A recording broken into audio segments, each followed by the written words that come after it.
来，我敬你。哎，走走走，喝多了回家啊。哎，没醉。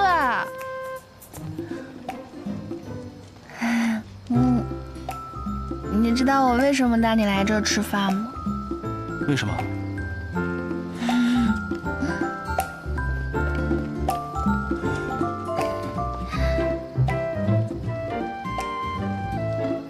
因为这是我最爱的生煎包铺子。小时候妈妈总带我和哥哥来，这是我们3个人的秘密基地。但现在他们都不在了，就没有人陪我了。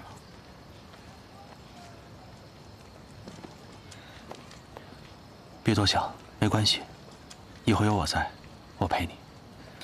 你还说陪我，你都迟到了。对不起，我是有事耽搁了，以后不会了，对不起。那我要罚你。罚我什么？罚你陪我去看上海最美的夜景。现在？太晚了，我送你回家好吗？儿子，开车，我们去蛇山。这么晚了，去蛇山干什么？去看上海最美的夜景啊！山上冷，我们回家好不好？不回。婉清，别闹了，听话。这车是我的，你得听我的。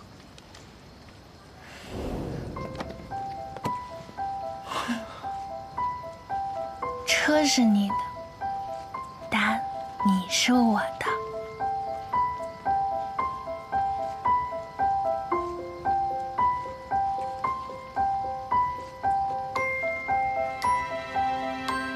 朋友。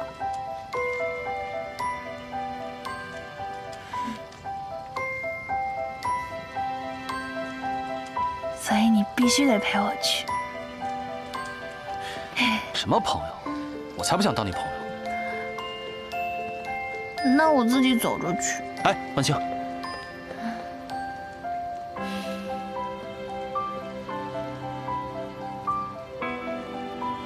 好，我陪你去。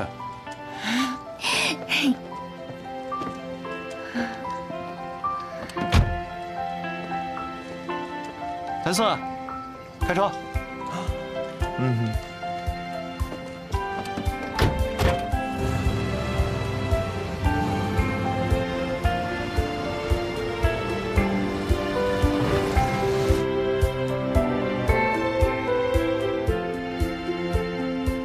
还是睡着了可爱些。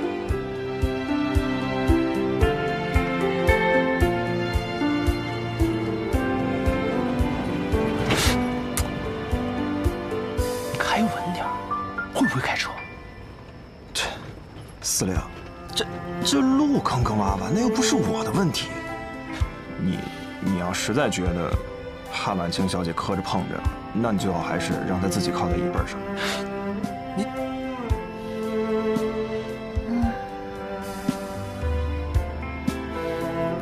行，你开慢点啊。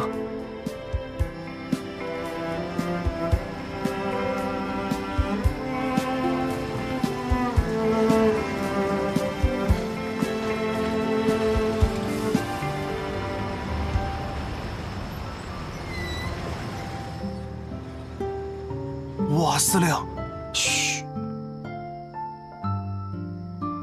哦。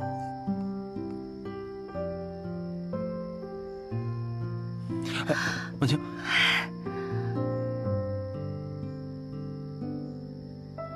哎，婉清。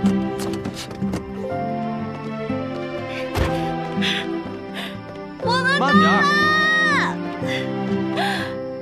我们到了。你看，上海都在这儿了。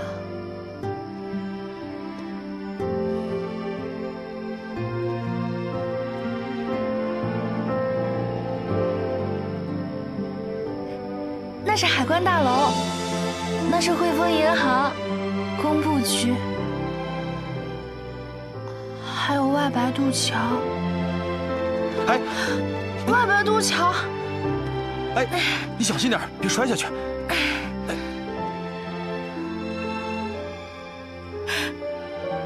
海白渡桥。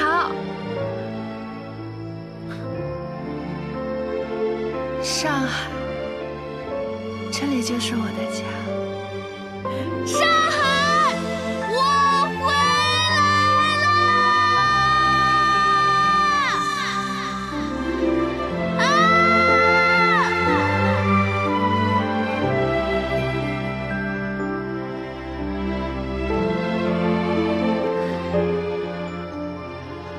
妈妈，哥哥，我回来了。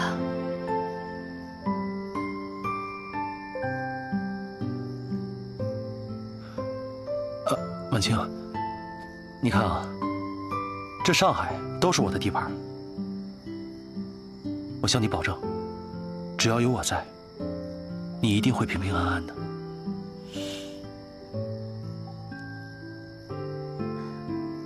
谢谢你。谢我干什么？我2次喝醉酒，都是你陪着我。那，你这一次不会又把我当成许光耀了吧？又？我什么时候把你当成许光耀了？你看你都忘记了，上次你被人下了药，喝醉的时候迷迷糊糊的，都不知道自己干了什么。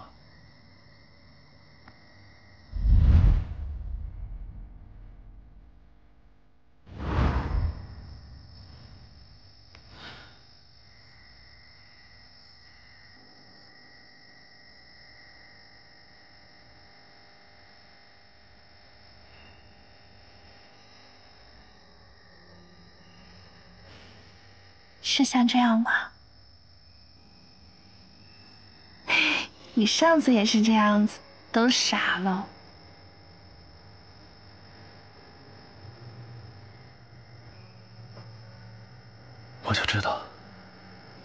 我就知道你是真的。你说。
这样坐了一夜啊？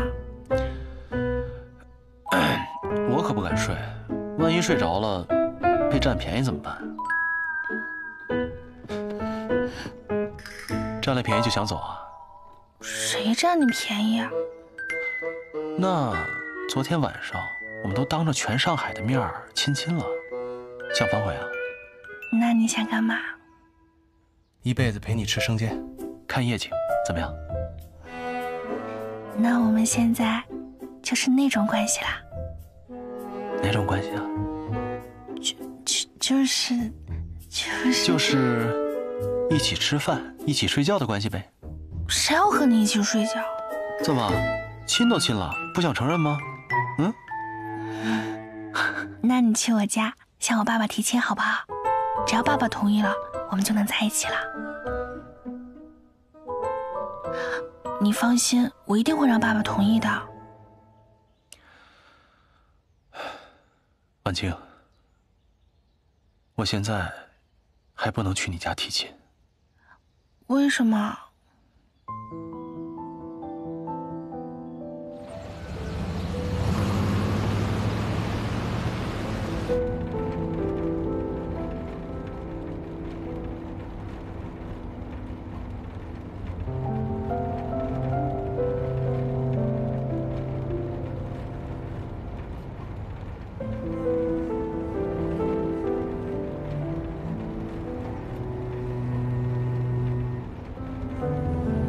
生气了？没有啊。没生气怎么不说话？我不想自作多情。谁说你自作多情了？我一个女孩子，舔着脸让你去我家求亲，你说你不去，去不了，还不告诉我为什么？那就算是合作伙伴，也应该坦诚相待啊。是，我能告诉你的时候，我一定会告诉你的。你再给我一点时间好吗？停车！哎，婉清，婉清，婉清，你先上车吧，你穿高跟鞋呢。你别管我。哎，你听我解释。那你解释一下，什么叫做该告诉我的时候？连我你都不能坦诚相待吗？我们现在已经是这种关系了。不是这个意思。那你什么意思？这个世界上还有你能相信的人吗？如果连我你都不相信，你还相信谁？哎，婉清，放开！婉清，你听我说。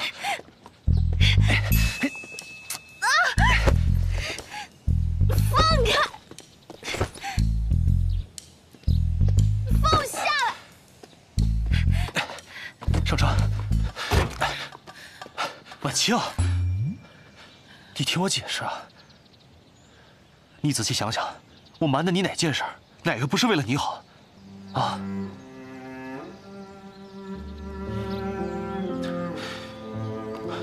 你想想，我让穆婉婷去当许光耀的秘书，我事先也瞒着你了，但最后呢？最后赢家不还是你吗？我承认，我对你来说不是透明的，只是我不告诉你是有我的原因。我希望你能相信我，信任我。真正的信任，不是束缚对方，而是毫无猜忌。即便在你看不到的地方，你也依然愿意相信。我现在还有很重要的事情没有处理完，所以暂时不宜去提亲。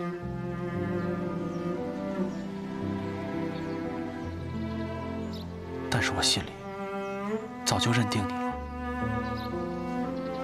我们漂泊10年才遇到彼此，我真的很珍惜。所以，能不能再给我点时间？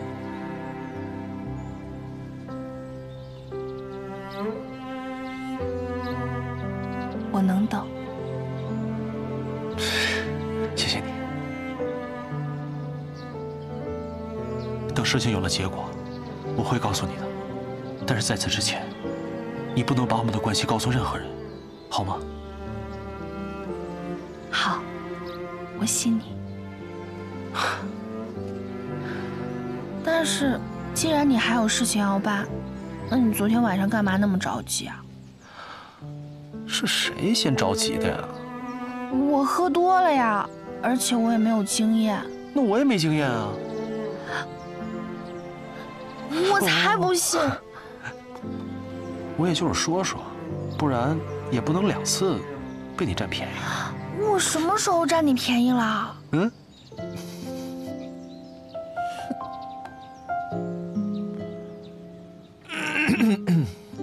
好，上车吧。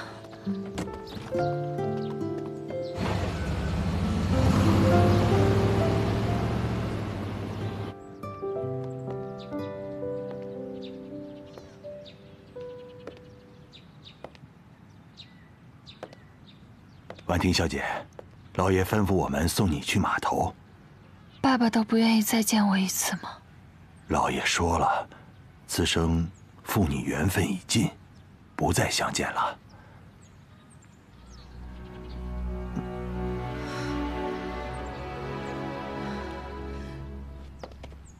请。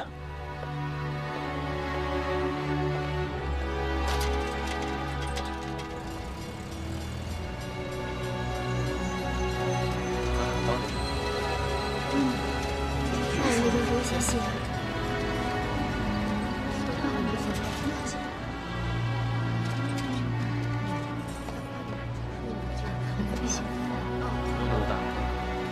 多保重吧。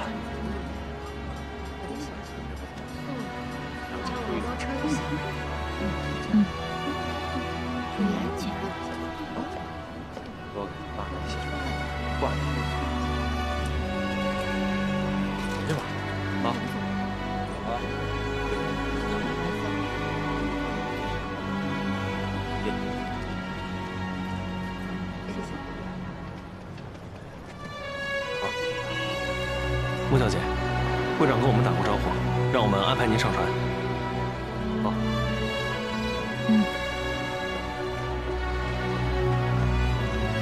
请。这边。你好。OK。请走这边吧。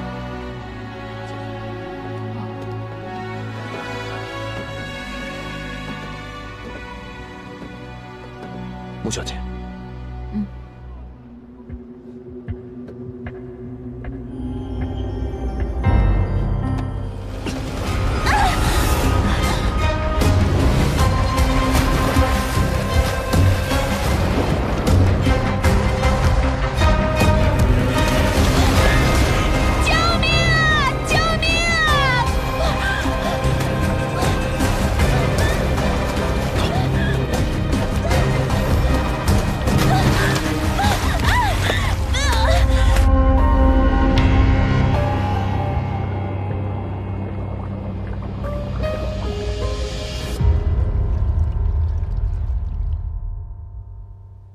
司令，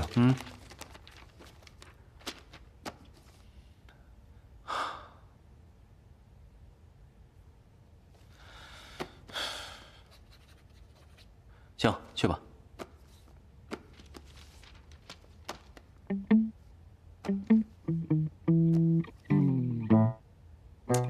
什么眼神？有屁放！司令，你跟穆小姐是真的吗？废话，当然真的。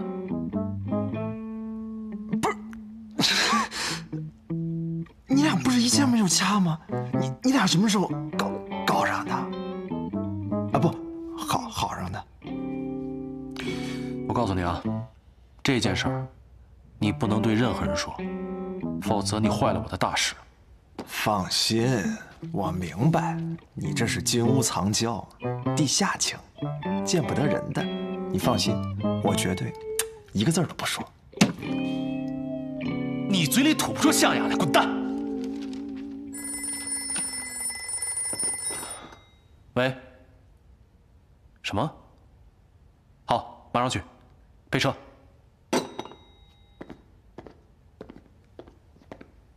司令，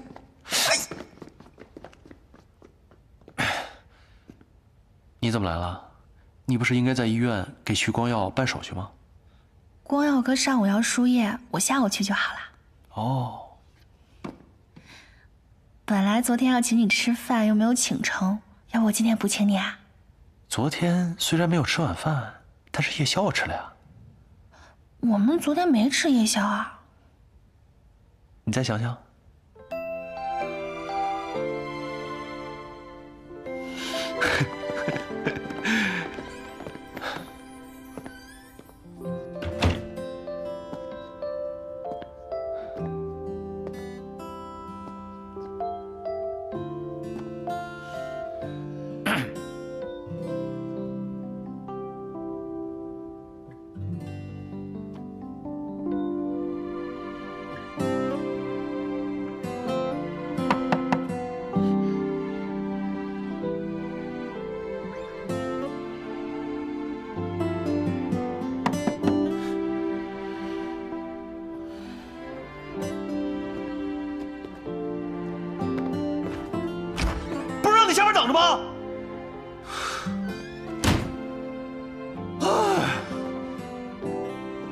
婉清，我得走了，你乖乖等我，好吗？嗯。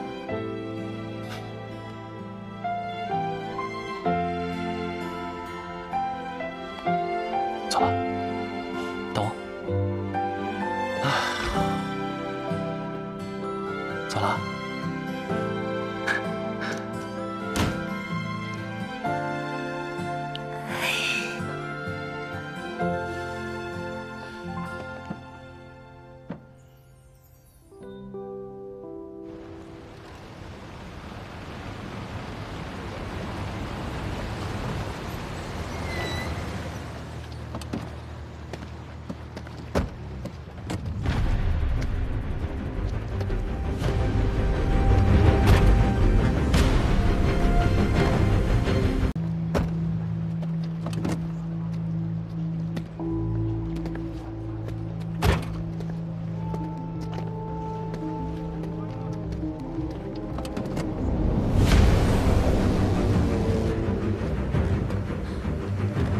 邢太太，你想干什么？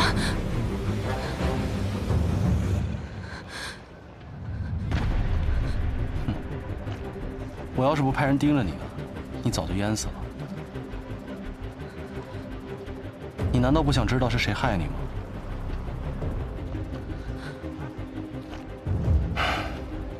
你跟我走，去见一个人。你应该见见他。关门。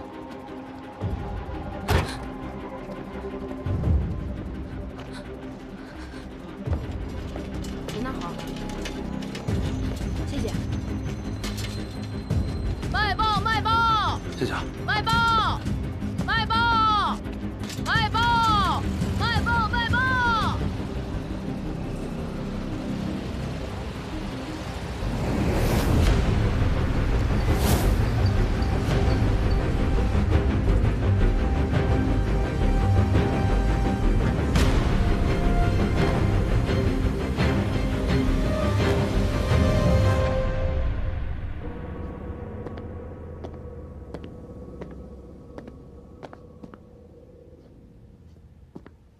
哎，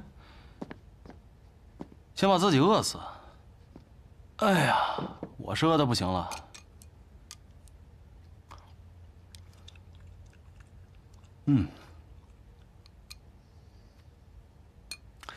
真是可怜天下父母心呐！为了自己女儿的前程，甘愿付出生命。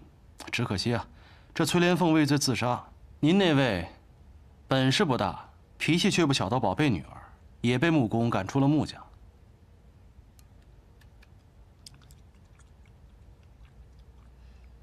怎么，不信啊？哎呀，这个时候，穆婉婷应该是在上海到香港的轮船上，可是在她上船的时候，却被人故意推进海里。你说这个事儿会是谁做的呢？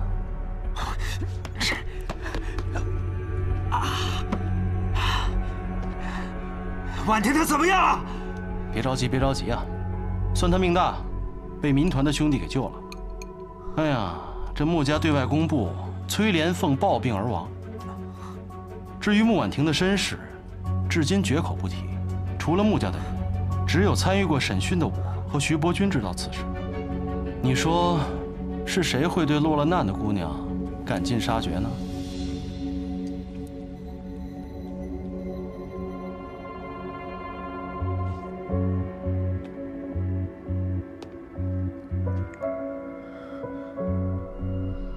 徐伯钧，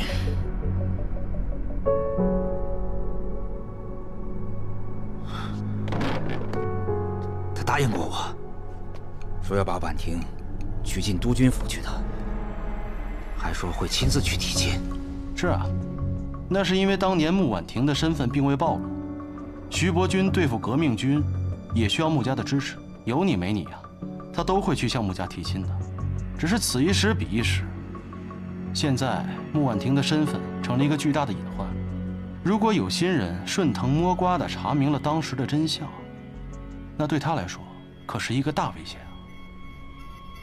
所以，当然会除之后快了。他耍我，嗨，10年前你就应该知道他是这样的人。他骗得了穆志远，也骗过罗督军。你一个小小的帮会老板，算得了什么呀？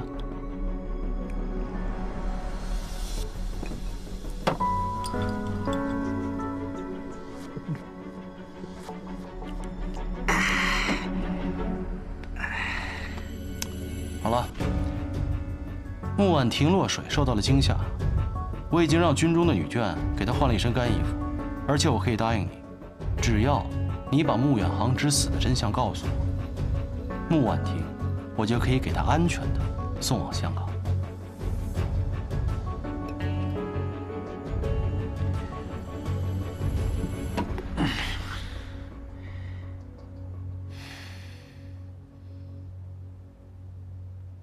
我可以答应你的要求，不过我也有一个要求，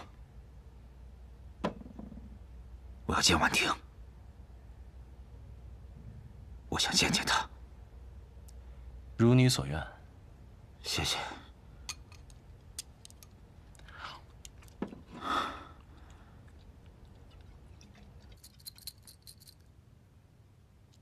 谢谢。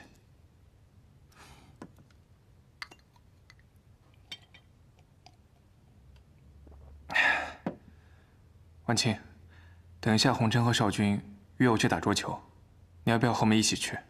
这段时间家里发生的事挺多的，你就当放松放松，和我们一起去。我也不会打桌球，我就不去了。司令部还有些文件要看，我得过去一趟。好吧，那你要注意身体，早点回家休息。那我先走了。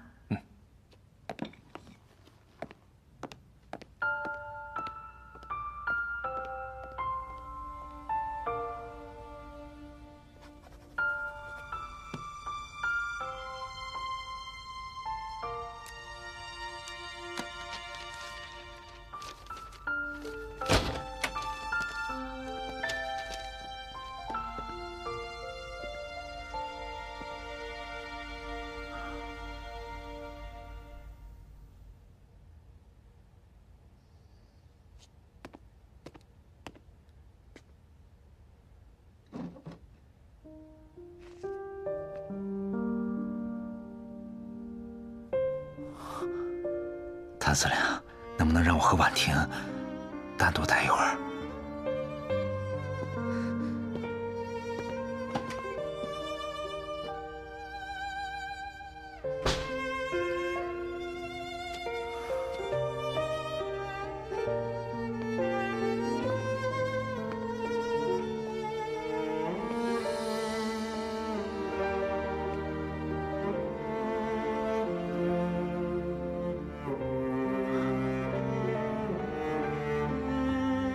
婉婷，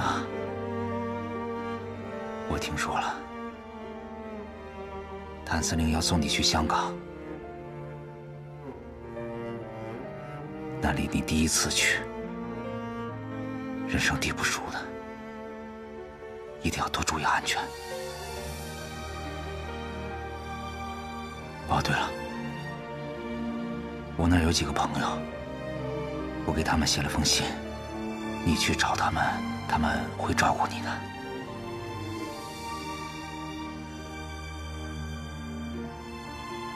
不必了，我对你那些狐朋狗友没兴趣。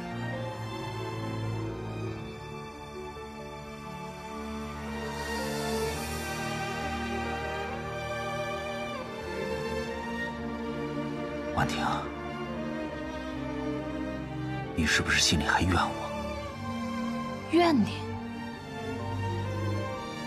我根本不是怨，我是恨你。我恨你为什么突然出现，为什么害死我妈，为什么要夺走我的一切？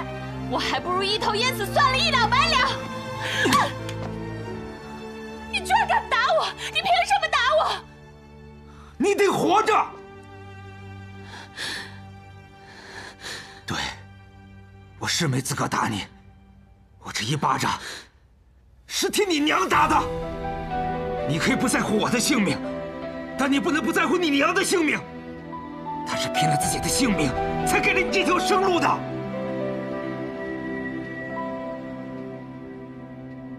那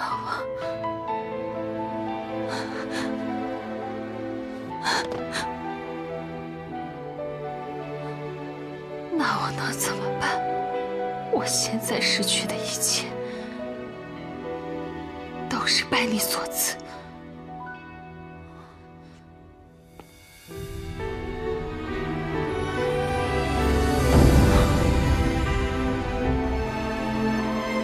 婉婷，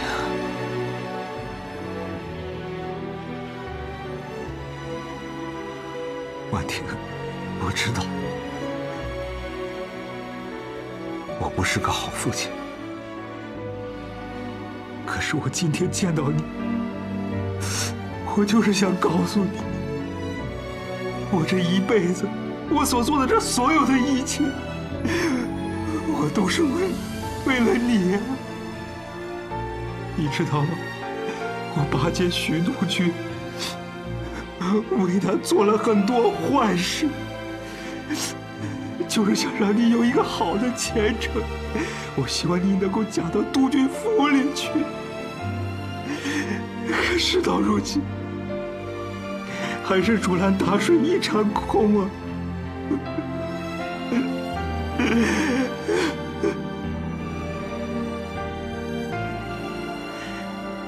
我知道现在说什么都挽不回所有的一切，婉婷。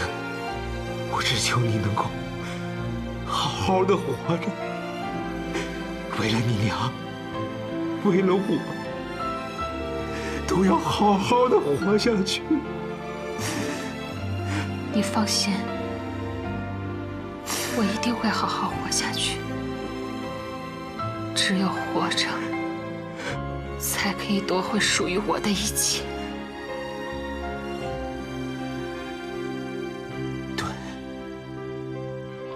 婉婷，来，起来，来，快起来，地上凉，起来。婉婷，你可能就要走了，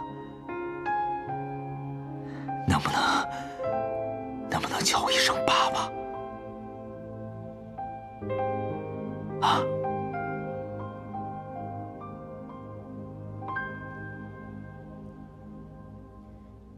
不，你根本没资格当我爸爸。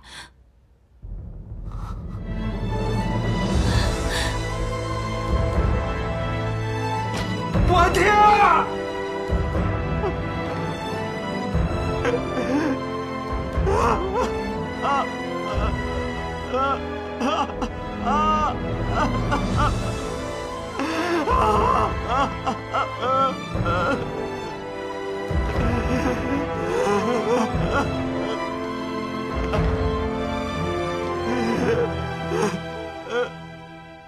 一片忠心，却所托非人，后悔吗？难道这就是人生？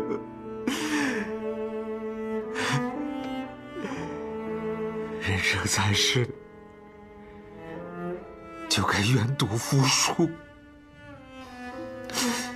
至少你还没死，你应该庆幸。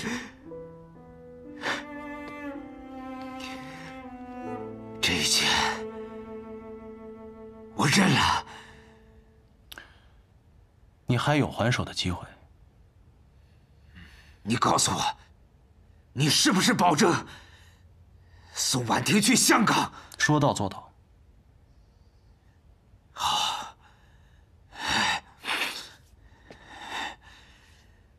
大华银行57号那个保险柜里有你想要的东西。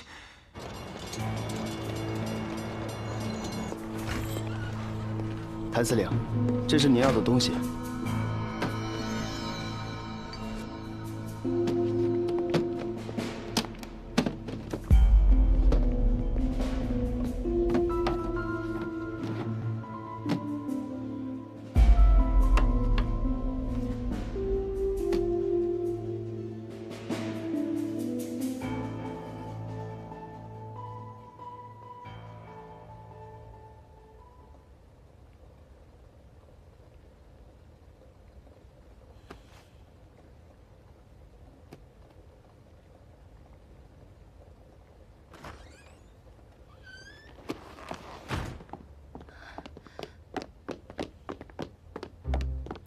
哎，婉清，你怎么这么晚还不回去啊？你下午干嘛去了？我，哎，怎么了？我下午看到穆婉婷在你车上。哦。你之前说有重要的事情，所以不能跟我提亲，不会是跟她有关吧？嗯。你不会是想金屋藏娇吧？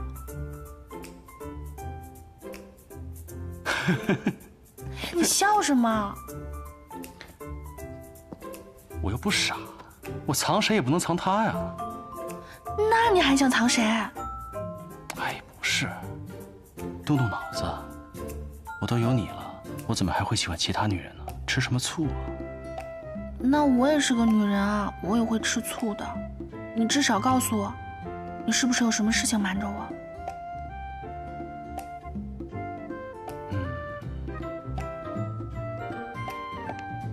不会是出什么事了吧？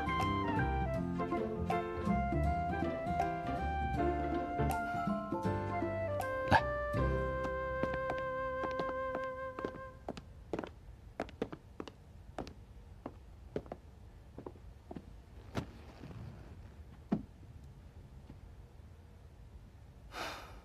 本来想等事情更有把握我再告诉你，但既然你看见了，我如果不说，你可能会乱想。到底怎么了？害死你哥哥的凶手另有其人。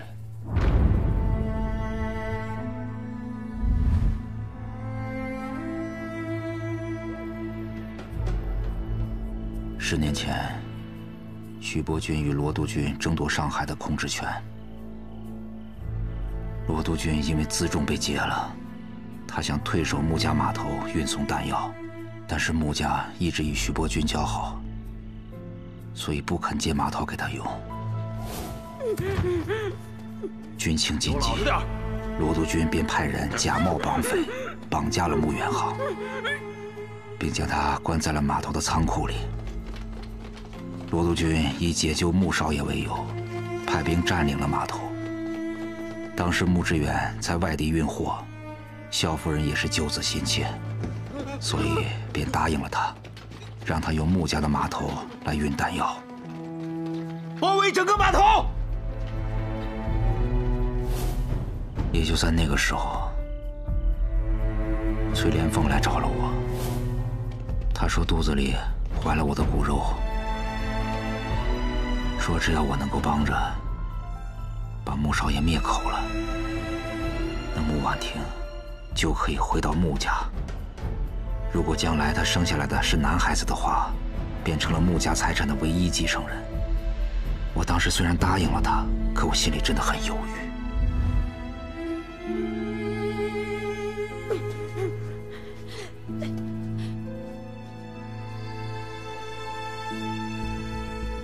谁知道，没等我下手，徐伯钧就动用火炮，开始轰炸码头了。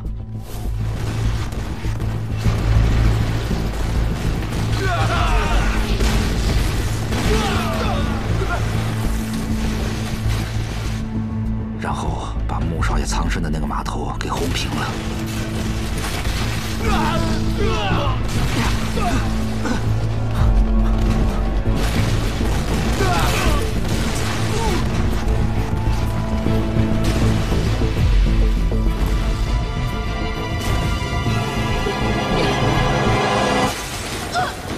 穆少爷也当场身亡了。徐伯钧的副官徐远来找我，他说罗督军经此一战，已经失去了势力。罗督军现在大势已去，只要你一口咬定穆远航的死就是他罗督军所为，我们徐督军一定会保你荣华富贵。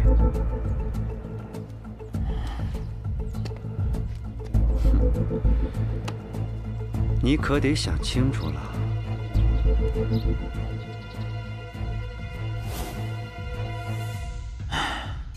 我当时昏了头，也没有别的办法，所以就答应了。在徐伯钧的授意下，我趁乱进入了已经被炸毁的仓库，找到了穆远航的尸首，并且在他的胸口又补了2枪，而且我把他的手表向后拨了2个小时。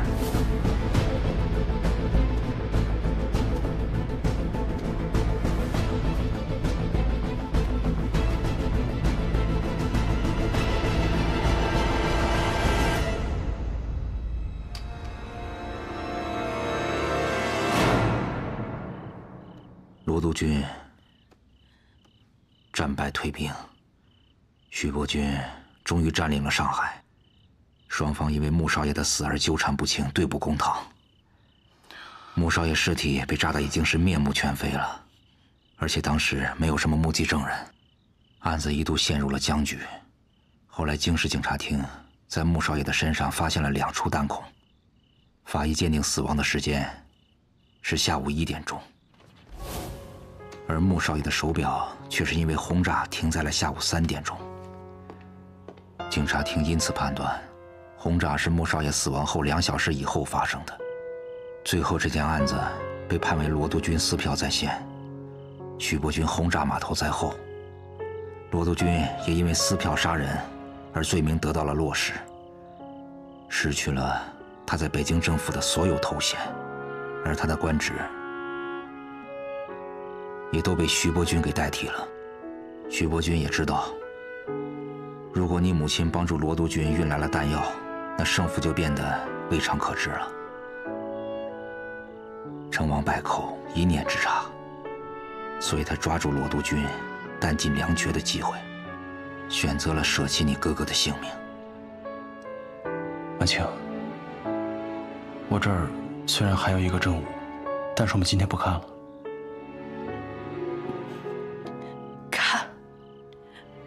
关于我哥哥的证我都要看。你们看到的这段影像是一个外国记者在仓库对面拍黄浦江的时候留下的，他刚好记录了徐伯钧轰炸仓库时的情景。当时我怕节外生枝，所以就出钱把这段胶卷买了下来，这也让我无意之中保存了一份重要的证据。穆远航死亡的时间是下午1点钟，而他的手表却停摆在3点钟，是被我调后了2小时。法院也正是基于这一点，所以判定穆远航是在徐伯钧轰炸之前就被人撕票杀害了。但是现在这段胶卷刚好记录下了徐伯钧轰炸仓库的时候，日本的旅游船山东丸号正好赶上进港。我也调查过了，这个山东丸号它是固定从青岛到上海的航线，10多年从来没有变过，基本上都是下午1点钟左右到达上海。这也可以充分证明穆远航死亡的时间，徐伯钧他正在轰炸仓库。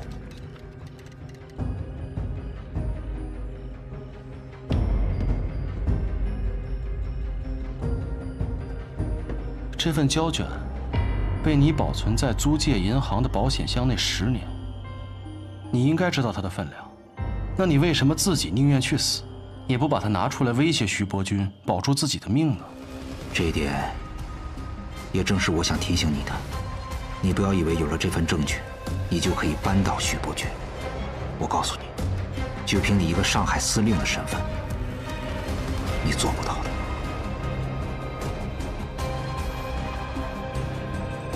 那如果我说我能做到，你敢不敢站出来指证徐伯钧？玄林，没事。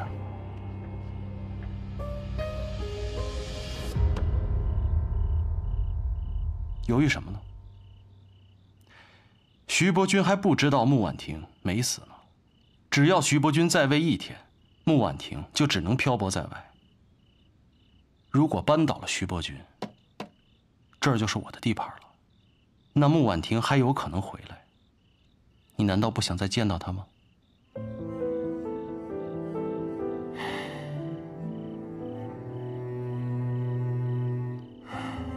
好，我可以答应你。反正我已经是死过一次的人了，我出庭作证。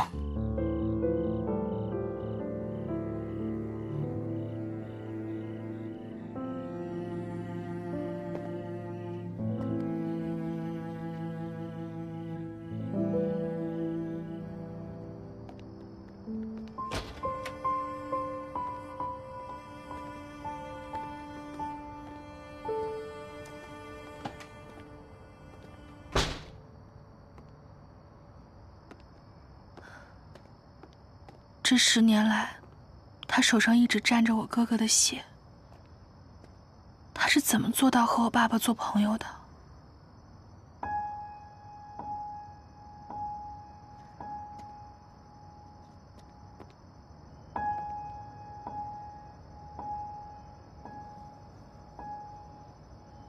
婉清，在徐伯君眼里，所有人都是可以被利用的棋子。他跟你爸爸交好，只不过是贪图穆家的财力。他就是个畜生。我知道这件事情对你影响很大，我才一直犹豫要不要告诉你。谢谢你。如果不是你，我都不会知道真相。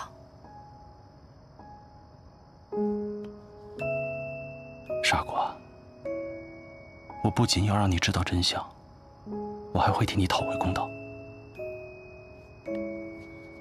可他是徐伯君啊，你这是鸡蛋碰石头。我哪一场仗不是险中求胜？这一次谁输谁赢还不一定呢吧？可如果你真的这么有把握，你为什么不告诉他我们的关系？我是怕徐伯君起疑心。你更怕万一敌不过徐伯君，会牵连到我，会牵连到穆家。如果赢了，你就正式向我家提亲；如果输了，你就一个人承担，让我全身而退。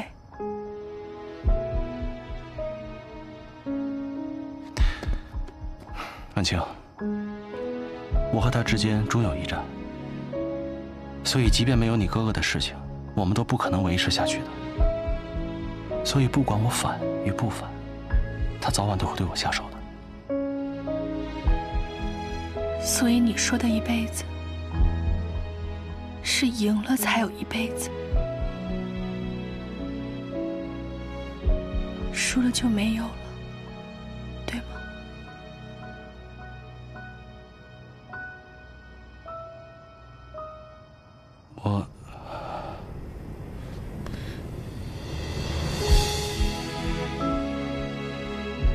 如果这输赢要拿你的命去换，我宁愿不要。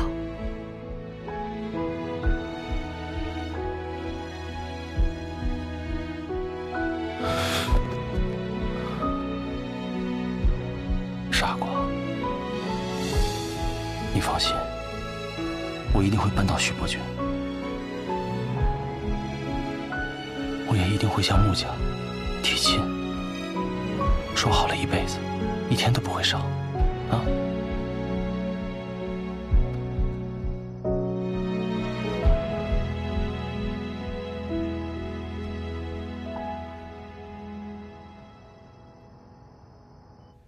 ！Cheers。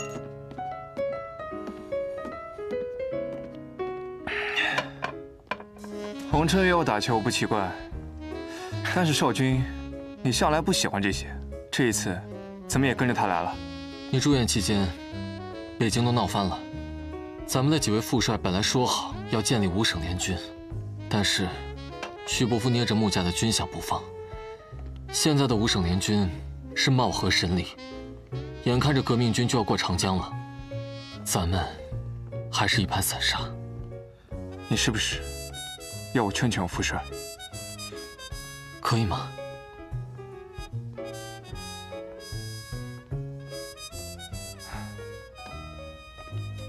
你是不是也劝不动我们家老爷子呀？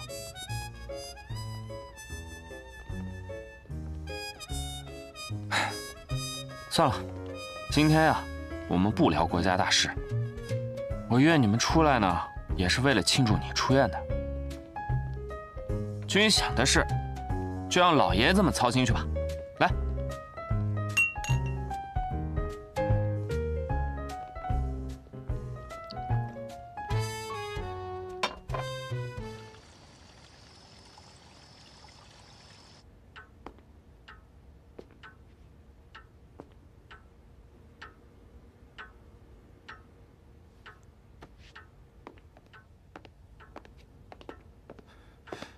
婉清，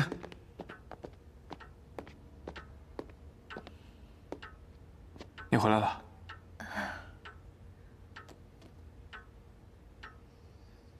你怎么了？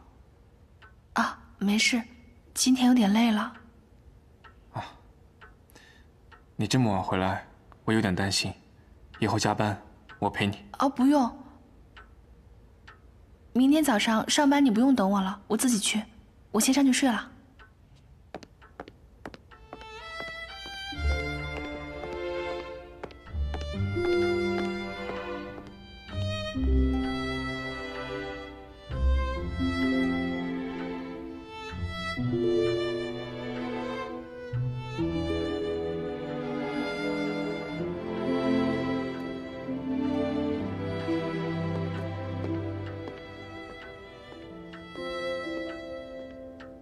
光耀哥哥，原谅我，我实在不知该如何面对你。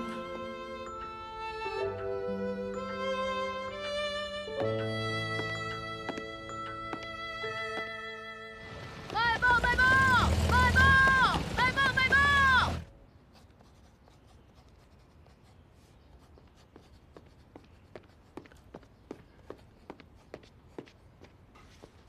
老爷。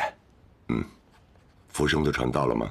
没有啊，他们的泊位还取消了。我刚刚打电话问过，福生的老板跟我说，现在有人愿意以咱们70%的价格给他们供货，所以他们把咱们的订货单给取消了。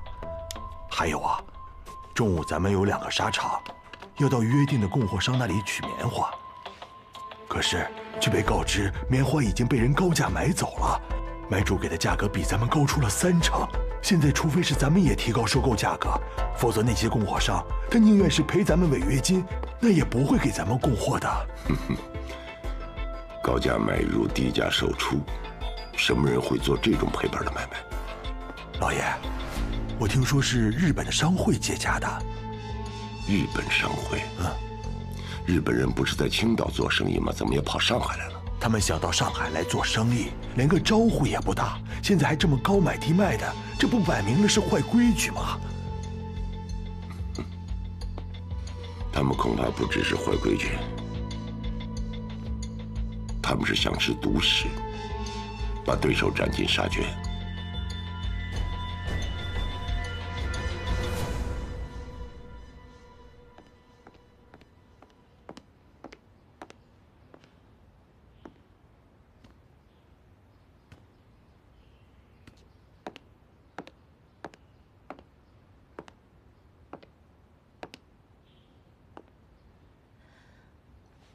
爸。婉清，我听穆管家都说了，我有一个办法，我觉得可以试一试。好，说说你的法子。现在日本人高买低卖，想抢我们的生意。依我看，我们不如放弃棉纱贸易，把生意都让给他们。你的意思是以退为进？是。如果我们放弃棉纱贸易，那我们的客户自然会去找价格最低的棉纱。那如果他们都买日本人的棉纱，那他们这高进低卖的把戏还能玩多久？就算是金山银山，也耗尽了呀。问题是我们的工厂得停工啊，工厂停工的损失那可是巨大的。我们用不着停工，我们只是把生产出来的棉纱先囤积起来，等他们的钱花完了，棉纱供应不上来了，我们就马上占领市场，反败为胜。是个不错的办法，可唯一的风险是，我们不知道日本人能够撑多久啊。我相信他们撑不了多久，像他们这样烧钱占市场，肯定会节省一切内部开支，那必定会克扣工人的工钱。之前在天津就发生过这样的事情，工人们引发了罢工，但天津是日租界，所以日本军队给平息下来了。但是在上海就不一样了，在上海他们根本就无能为力。范强，看不出来，你还是一块经商的好材料。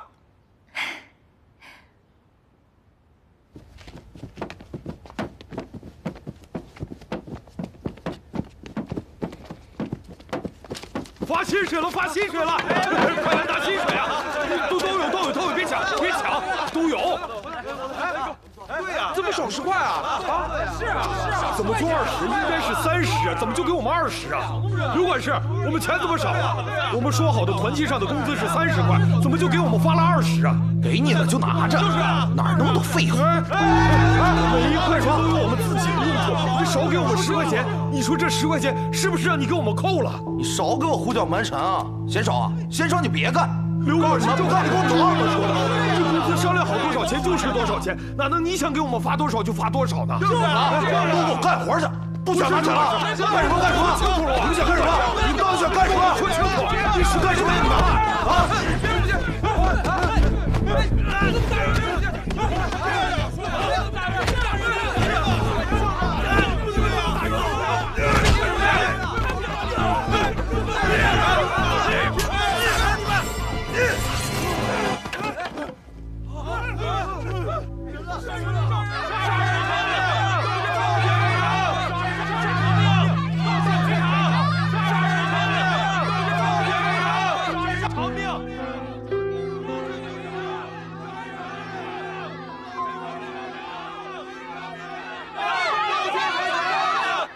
开酒！工人们都已经罢工3天了，连仓库都被工人们锁了，面下交易根本就无法进行。之前因为木家纱厂停工，我们还临时接了很多单子，根本就没法交货。现在很多买主向我们打电话催货，有的还让我们补偿损失呢。木家现在是以退为进。想给我们个下马威。开酒。今どうしましょうか？帮我约一下穆志远，他这么做无非是想逼我们让步。既然如此，我想看看他的条件是什么。嘿。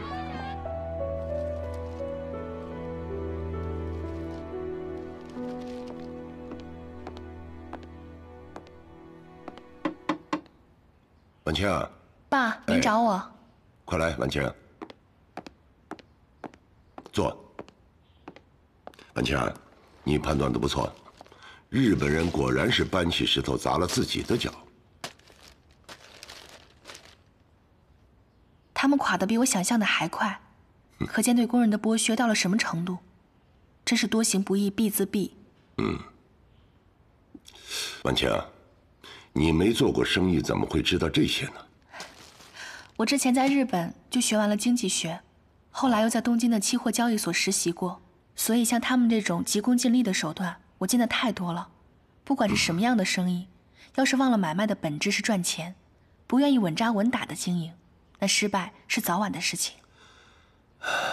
你才20岁，就修完了大学的全部课程。我是16岁的时候被大学特招的。婉清，这些事情为什么没告诉爸爸呢？我以前总觉得自己是寄人篱下，就不太好意思开口。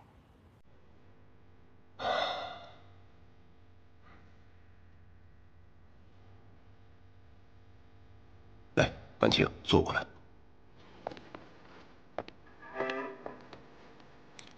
婉清，你是爸爸的女儿，怎么会是寄人篱下呢？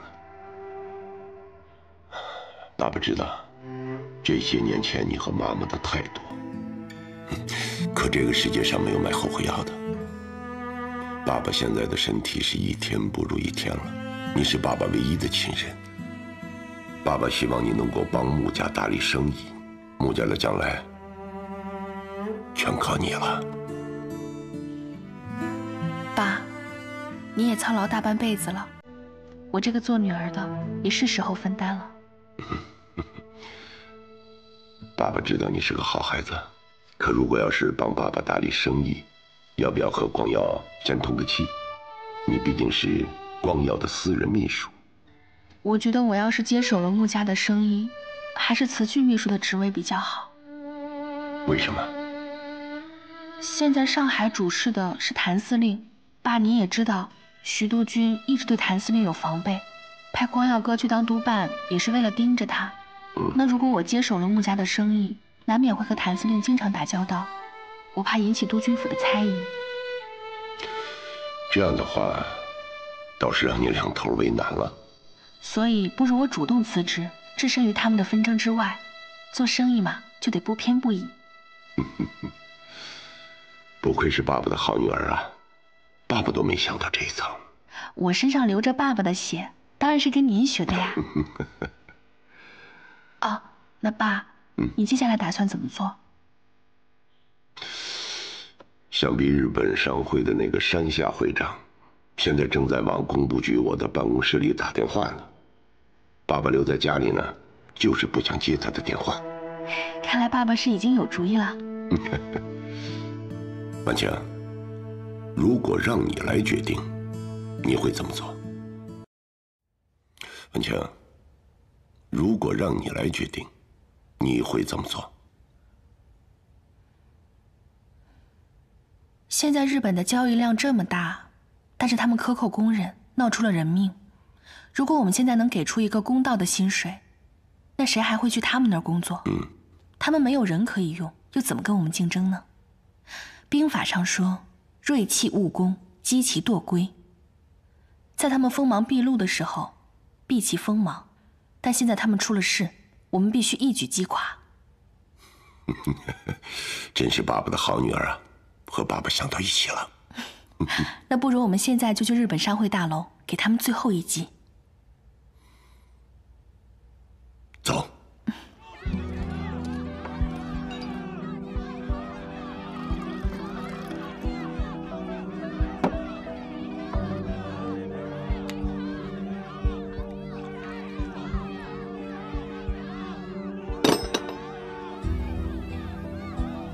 和穆志远约好了吗？他不在办公室，没有人接电话。那他能在哪儿呢？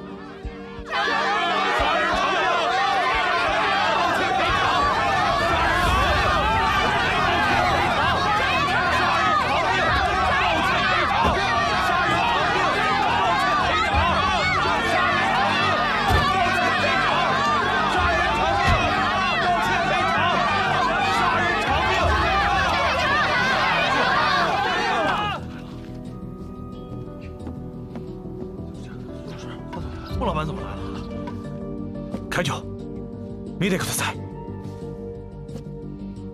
穆老板，你不会是来劝我们的吧？是，没错，我确实是来劝你们的。穆老板，你可什么都别说了。这些日本人要是不把杀人凶手交出来，不道歉赔偿，我们是肯定不会走的。对，赔偿，对，赔偿。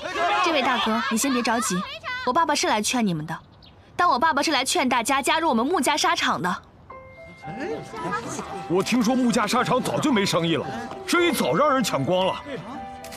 各位，只要你们敢来，我保证每个月给你们30块大洋的薪水。报说给我们穆小姐，你该不会是骗我们的吧？只要大家信得过我，就来我们穆家棉纱总厂签团契。我穆婉清白纸黑字保证每个月30块。就算棉纱市场不景气，我们还有仓库，还有码头，还有船运公司可以养你们。好，穆小姐，那我们死难的兄弟怎么办？他们日本商会就要逃离罪责吗？这位大哥是个汉子，讲义气。我穆婉清也是个讲义气的人，只要你们签了团契，就是我穆家的人。爸爸会以华商总会的名义和日本商会进行交涉。一定会还你们一个公道。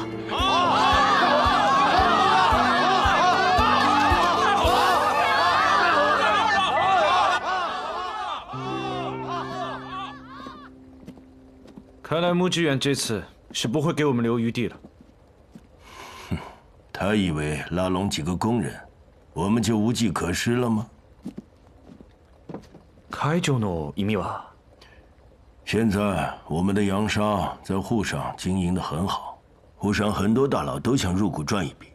我就不信，谭玄林这个新任的上海司令，竟然不动心。可他毕竟是江城谭家的人，那当年的事情，没关系。中国有句话，叫有钱能使鬼推磨。我想会会他，探探他的口风。婉清，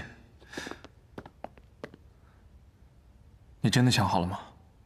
想当初我们也是费力翻波折才来这儿上的班，这段时间我们配合的也很好。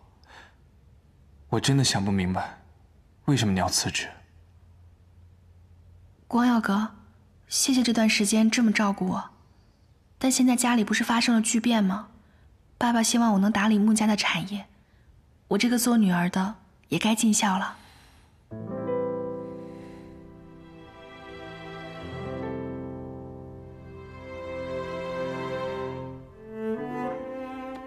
婉清，我怎么觉得这2天你对我的态度好像不太一样？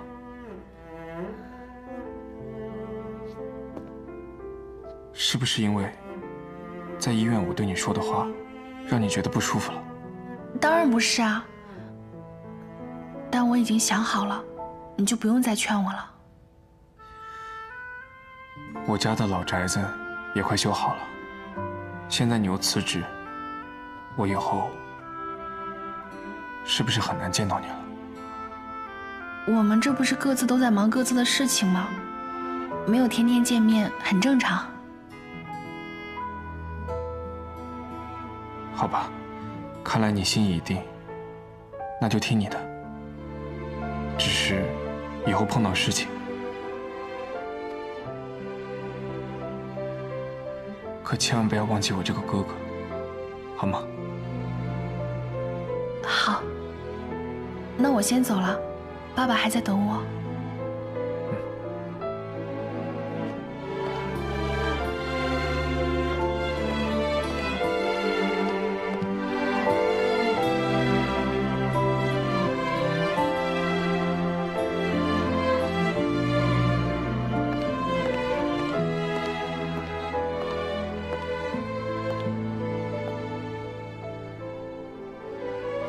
我的亲哥哥，10年前死于你父亲之手，而你却像亲哥哥一样对待我。我不想让仇恨伤害到你，光耀哥，对不起，我只能选择离开。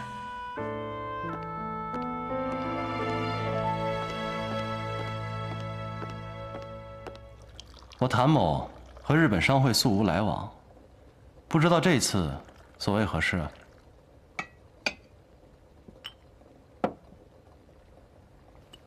谭司令，我们日本商会在中国是代表所有日本商人的利益，一向以和为贵，恪守生意人的本分，从来没有做过伤天害理的事情。伤天害理的事？谁说你们做伤天害理的事？这是诽谤，你可以告他们的。既然谭司令也认为我们是守规矩的，那不知谭司令对近日我们与穆家的风波如何看待啊？我呀是个行伍之人，不懂生意。谭司令，有时候旁观者清，我想请您给评评理。但说无妨。我们的洋沙又好又便宜，市场销路很好，这确实影响了一些土沙厂的经营。但是做生意嘛，就是大浪淘沙，要想不被市场淘汰，就要不断进步，与市场保持一致。你说对吗？有道理。但是穆家却不肯改良自己的技术，恶意与我们竞争，煽动工人闹事，扰乱市场的价格，挖我们的墙角。即便穆家是上海的大亨，我们是外来的，但是市场是平等的。如此排外、恶意搞垮、物美价廉的洋纱厂，这是让上海所有的老百姓都得不到实惠啊！穆家这次做的确实过了，但是山下先生，这棉纱的生意呢，我不太懂，而且不归我们司令部管，所以我也是爱莫能助啊。谭司令，我此次来找您，是有一笔生意想和您一块儿做。山下先生，你有什么生意可以跟我做啊？不瞒您说，此次办洋纱厂，沪上很多大佬都已经入了股的，但是穆家坏了规矩，洋纱厂现在办不成了。但是我不能失信。我想从青岛运洋纱到上海来售卖，算起成本，要比自己建纱厂还划算。但是这上海毕竟是谭司令的地盘，所有港口码头都由谭司令的民团把守。我想请谭司令开个绿灯，让我们畅通无阻。当然，我自然不会亏待你的。你的意思是，只要我让你们把货运到上海，我就有钱赚，对吗？谭司令果然是聪明人，一点就懂。好，这有钱不赚是傻子。你尽管运，你运的越多，我就赚的越多。以后你就是我的财神爷了。谭司令，合作愉快。合作愉快。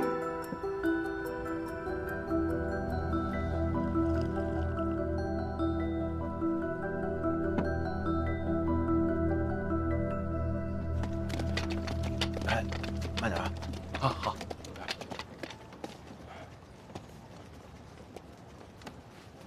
山下先生，司令让我们过来帮您卸货。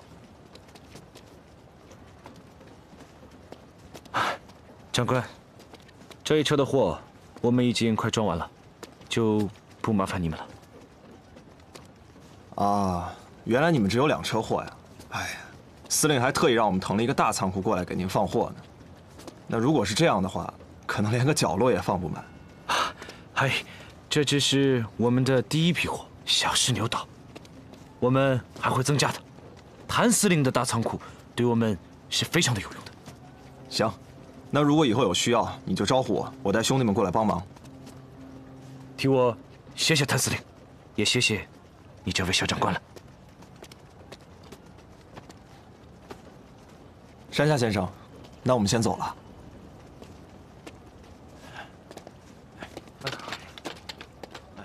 来马齐了。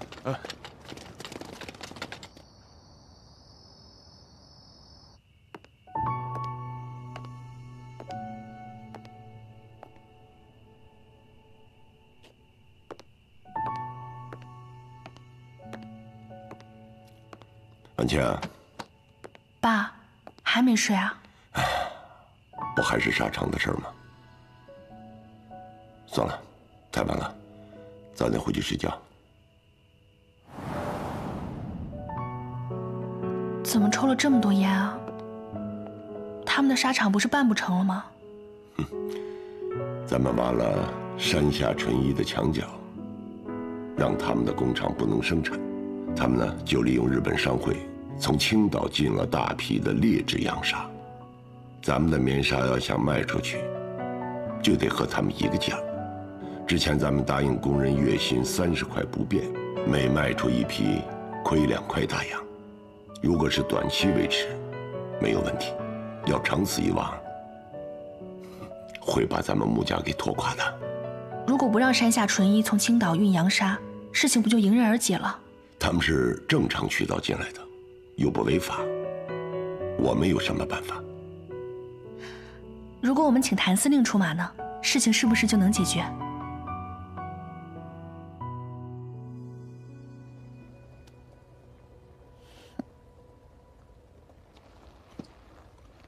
你知道这个事情，你不告诉我？我是知道啊，用山下会长的话说，我还是大股东呢。听说这洋沙销路特别好，我能大赚一笔。你从来都是不按常理出牌的人，你又在搞什么名堂？哎，我这是为了帮你啊！正所谓不入虎穴，焉得虎子。 知己知彼，百战百胜。你要相信我，我这可是身在曹营，心在汉。那以后关系到我穆家的事情，你能不能和我商量一下？你不会生我气了吧？那你准备怎么对付山下纯一啊？你听，这会儿。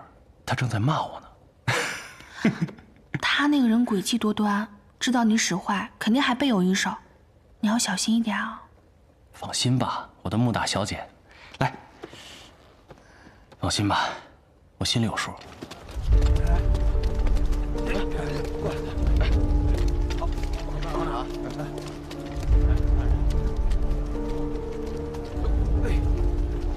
这绑紧了吗？啊。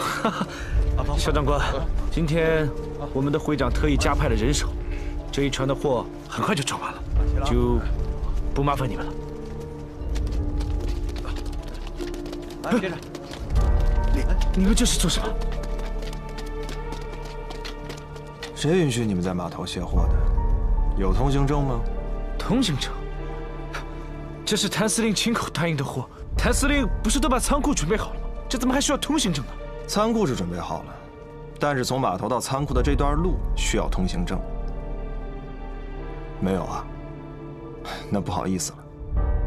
把所有的货全部扣下，拉回司令部。哎，等一下，等一下，小师弟，我们可是从来没有听说过，这从码头到仓库还需要通行证的。那你今天就见识见识吧。这可是谭司令的货，谭司令是有股份的，难道你们就不需要请示一下吗？谭司令更应该以身作则，照章办事。 拉走！哎，小师弟，你这不能说扣就扣啊！这可是谭司令亲口允许的呀。那你去找谭司令啊，谁答应你的，你找谁啊？你跟我说不着。走。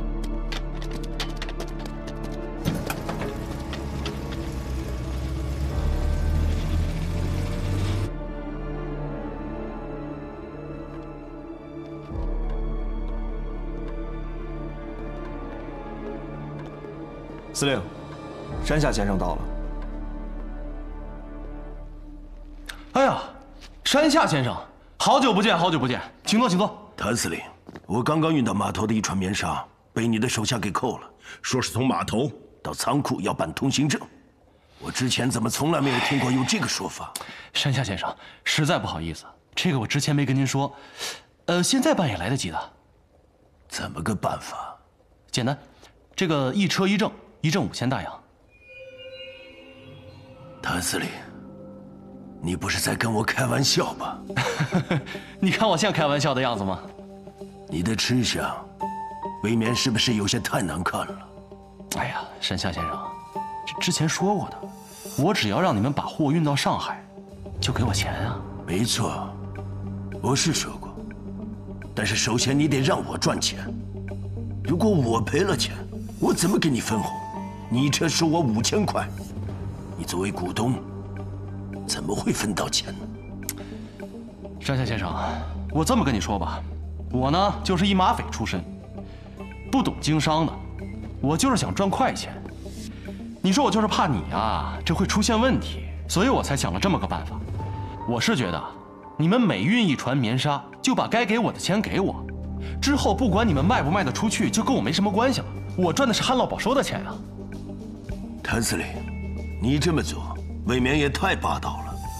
我们日本商会在中国经营多年，政商界的大佬也合作过不少，还从来没有遇到过你这样提出要求。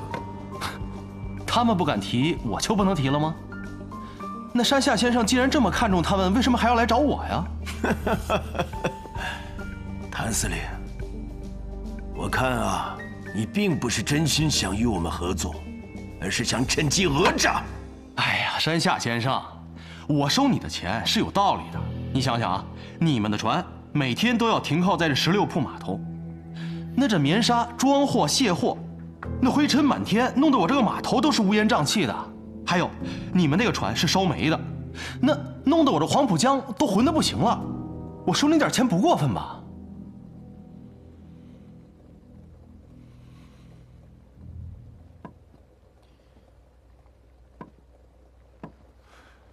这样，我们各退一步。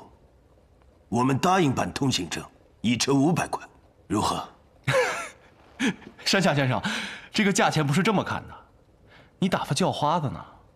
我知道你们日本人有的是钱，你们那商会大楼盖的比我们这司令部可高级多了，这点钱小意思。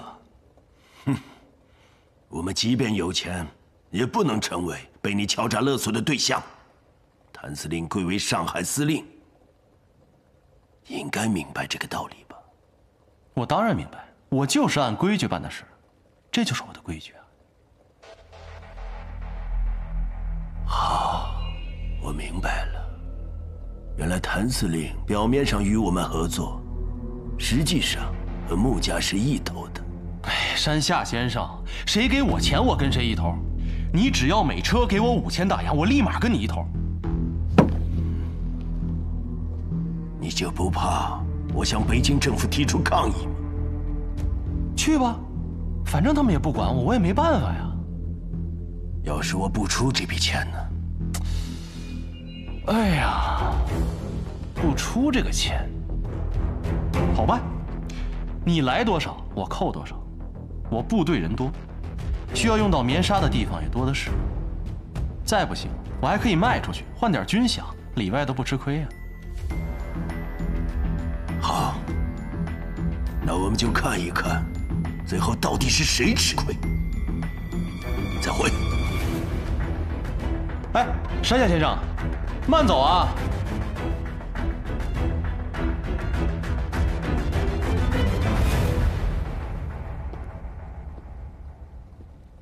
司令，我看您把山下先生气得够呛。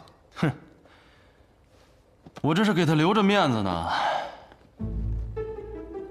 这要是闹得太大，不太好收场，不然我今天能给他气死在这儿。要说气人的功夫，那您是1等1的。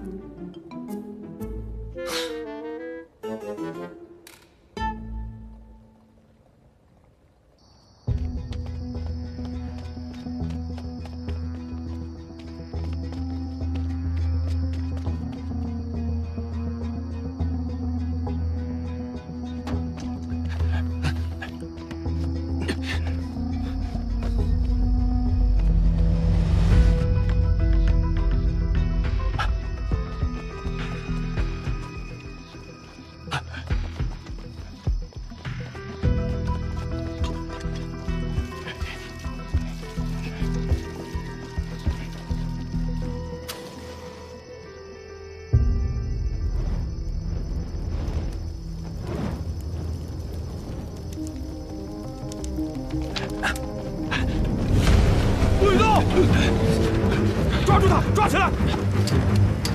放我们走，否则我就开枪了！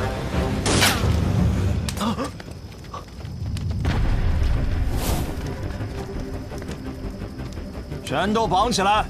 是。老实点！你们还不救火吗？这些棉纱很快就会烧起来，把穆家纱厂烧成废墟。你们留在这里，也要一起陪着。死了，可他妈的！做什么春秋大梦呢？你也不看看，火都快灭了。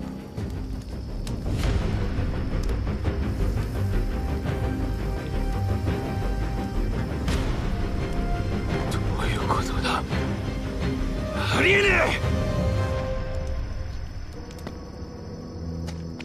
司令知道你们憋着坏，就等着你们来呢。带走，走。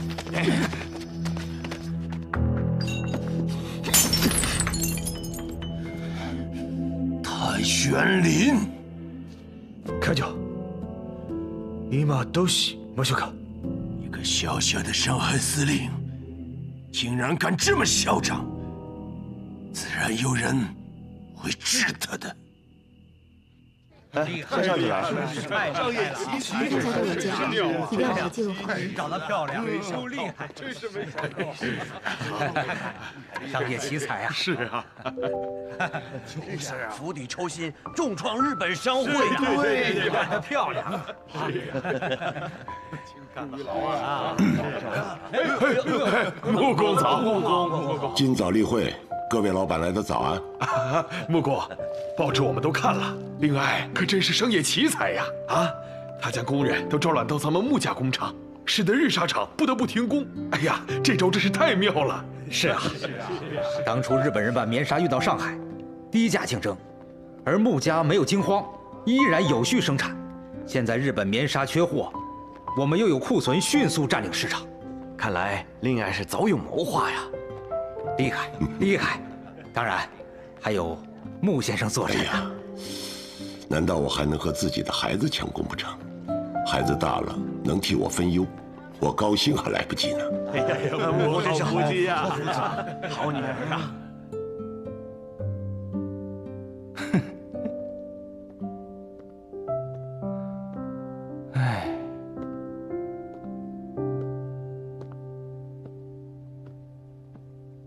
司令，您这是又让穆小姐出了一回大风头，连洋人的报纸都夸她是商业奇才呢。那是，也不看看她背后的男人是谁。哎，这穆小姐还真是不一般啊！一个女孩子家能看出这么多门道来。哼，这女孩子毕竟是女孩子，跟我比可能还差点，但是她有一点不得不说，她选男人的眼光真的厉害。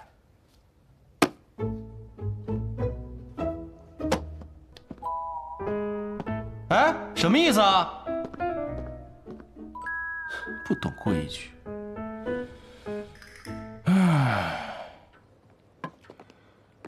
安强，这次和日本商会的较量，多亏了你的主意，穆家才没有被击垮。你有经商之才，爸爸很是欣慰。我们穆家后继有人了。爸爸想让你独挑大梁，历练历练。爸，您的意思是？我想逐步把穆家的生意交给你管理，等时机成熟了，再全部交给你。那您呢？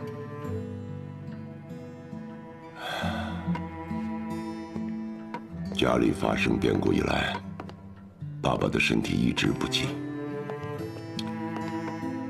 整夜都不能入睡。哎呀，我想到法源寺去吃斋念佛，调养一下身体，也让自己的心情平静平静。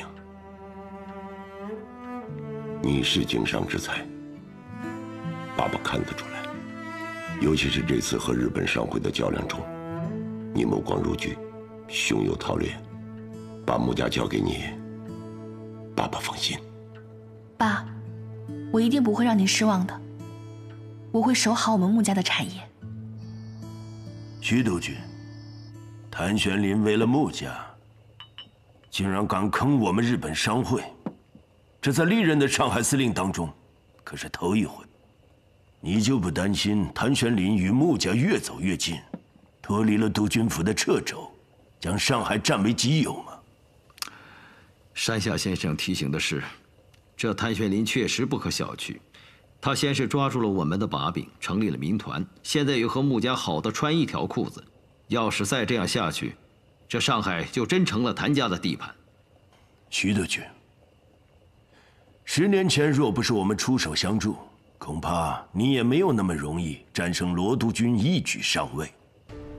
当然，您事后也给了我们丰厚的回报，奠定了我们日本商会这10几年发展的基础。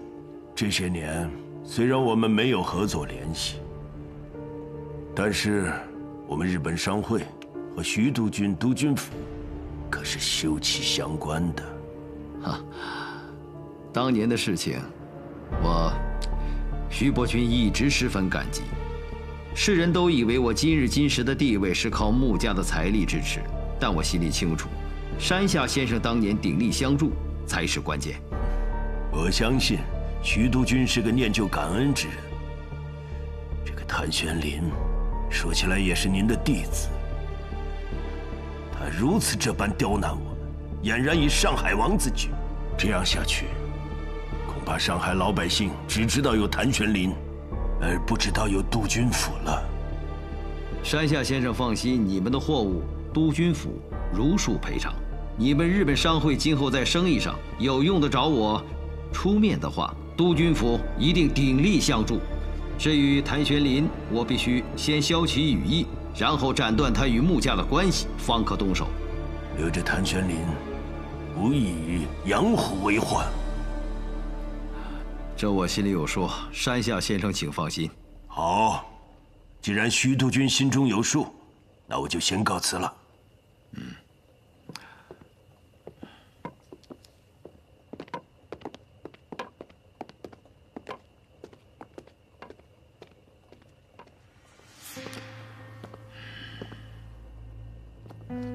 进来。是。啊，上海的老宅子修好了吗？已经差不多了，等打扫完毕之后就可以入住。到时候举行个落成仪式，我亲自主持，请木工和沪上那些老板都来参加。督军，不过是装修个老房子，为何会办得如此隆重啊？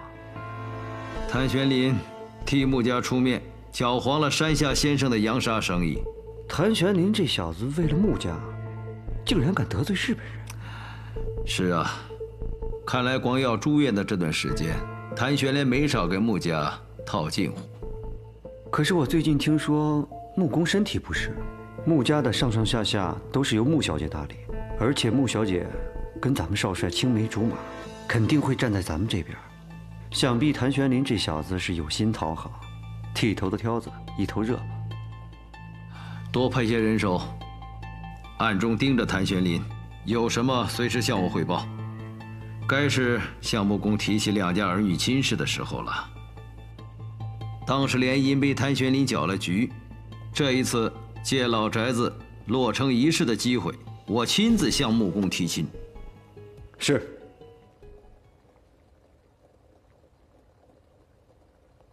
唉，这人也见不到，这夜宵也吃不着。怎么了，司令？想吃宵夜了？我给你买去。有事儿说，没事儿滚。有事儿。廖先生来了。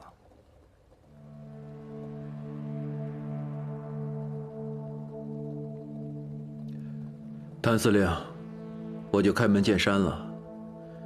庆功宴之后，我来找过你，提醒你刺客并非革命党所派。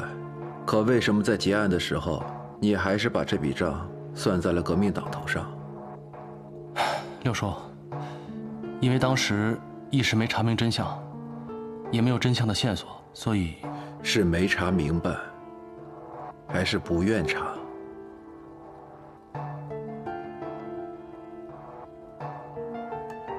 我明白，你一个人在上海无根无基，倘若遣散军队，便会任人鱼肉。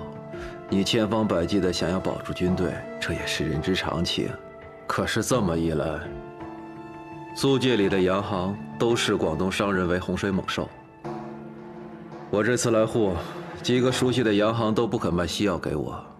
我多方打听才知道，原来是总董事费安顿认为是革命军想要迫害约瑟夫，所以示意所有的洋行不要跟广东商人交易，避免物资落入革命党手中。谭司令，你说，是不是你搅黄了我的生意啊？所以廖叔，您做的是西药生意啊？你也知道，当年我在你父亲手下当的是军医，所以西药生意也算是老本行。辛亥革命时，您进入我夫军中，由马匪武装成为一方镇守使，所以您的老本行应该是革命。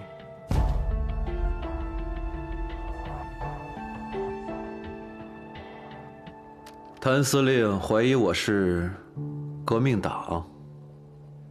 廖叔，咱们打开天窗说亮话吧。当年，您为我们谭家军仗义直言，对我也是多有照顾。所以，即便您是革命党，我也不会抓您。廖叔，您想要什么？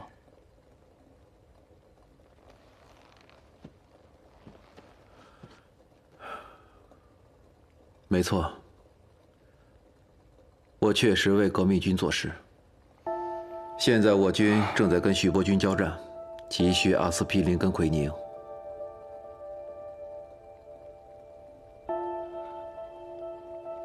廖叔，这些都是管制药物，如果被人发现，我会背上通敌的罪名。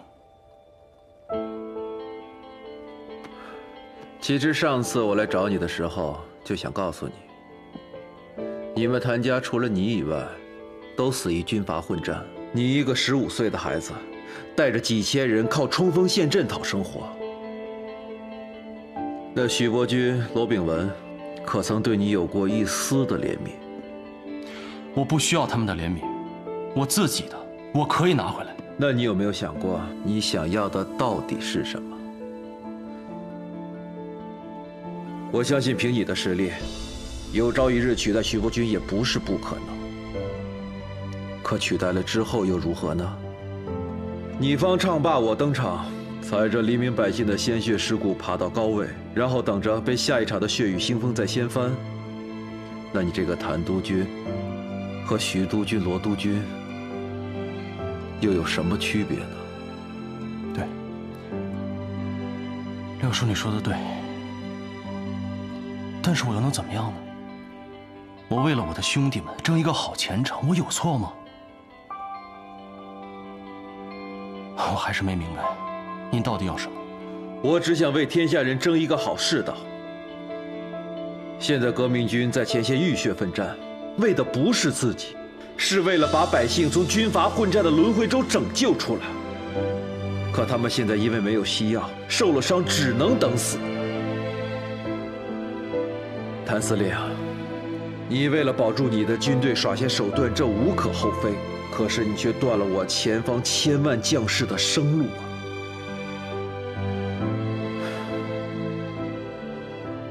玄林呐，为众人实心者，不可使其暴毙于风雪。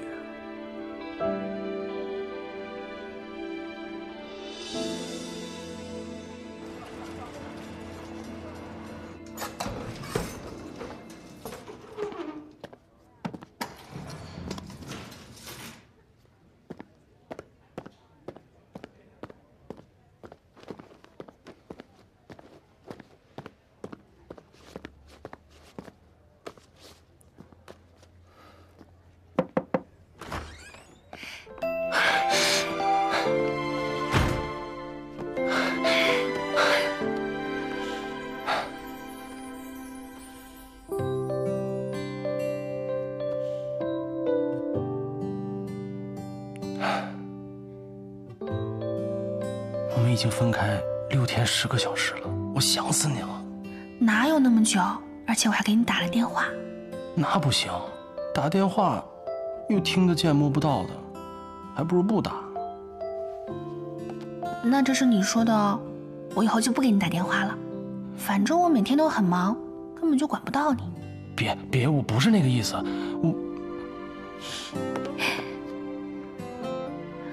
我开玩笑的。我巴不得天天都见到你，但是就像你说的呀，我们现在在紧要关头，为了扳倒徐伯军，我们必须要忍耐。是啊，我真希望这一天能赶紧到来，这样我就可以光明正大的把你娶进门，不用这么偷偷摸摸的了。你今天为什么会来这里见我啊？哦，我是要去工部局。你们华商总会离这儿也不远，而且这里是租界，所以徐伯军的眼线根本进不来。去工部局？民团出什么事了？啊，没有，我去找费安顿，让他给我介绍几个西药厂商，去买点西药。买西药？你明明知道我爸爸就是卖西药的，为什么不找我？没有，就是看你最近太忙了，不想麻烦你。你麻烦我不是应该的吗？是。你是不是有什么事情瞒着我？没有啊，没有。那你告诉我你要买什么药？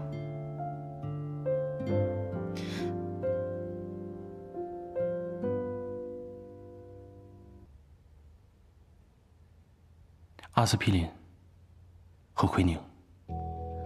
阿司匹林和奎宁，这2种药都是管制药品，而且是前线作战部队常用的。你要给谁买啊？一个朋友。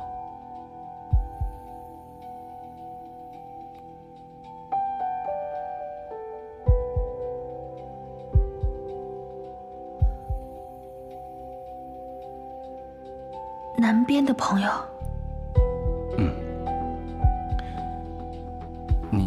你怎么猜到的？奎宁治疟疾，而疟疾是天气热的地方才有的传染病。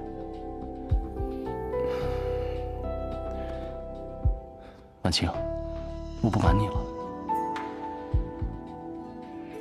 我卖这些药品是为了给我一个故人的。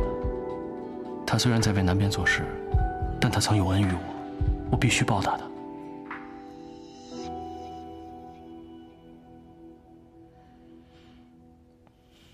有恩必须要报，这个药我来帮你买。好。好了，那公司还有很多事情，我就先走了。哎，别啊，这么快就走了？我还没报够呢。我们刚才不是才报过吗？你现在又不在司令部上班，我又见不到你，你也不管我。那我怎么样才算管你呢？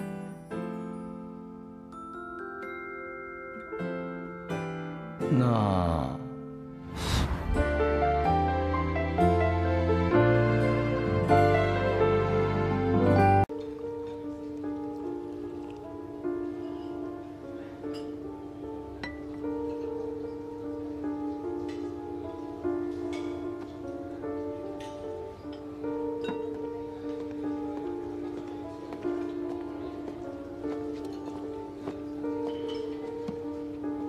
廖先生，药都已经准备好了，阿司匹林和奎宁各10箱，明天就可以运走。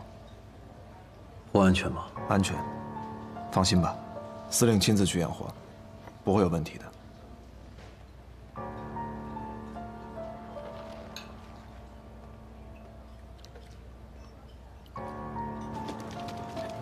来。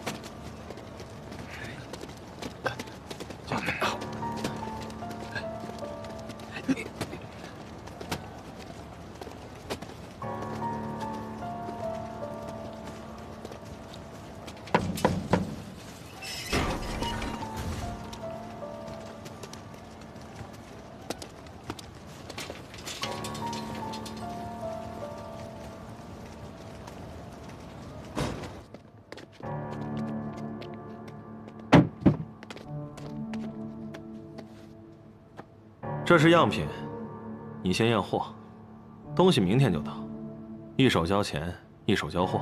你放心，只要货没有问题，谭司令的钱是不会少给你的。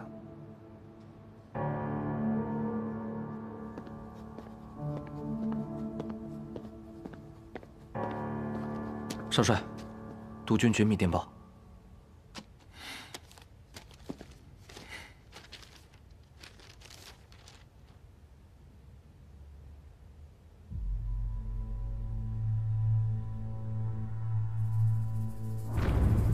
少帅，发生什么事了？副帅说，谭玄龄通敌，不仅与革命军有往来，还帮他们买管制药品。这么说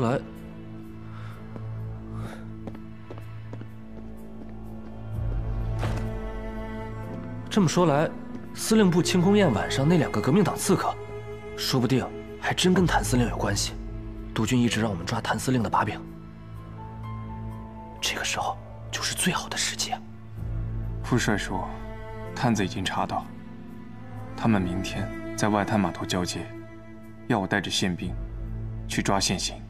督军这是为了把功劳留给您，一旦谭玄林被抓到了把柄，他这上海司令也当不成了，到头来这位子还不是您的。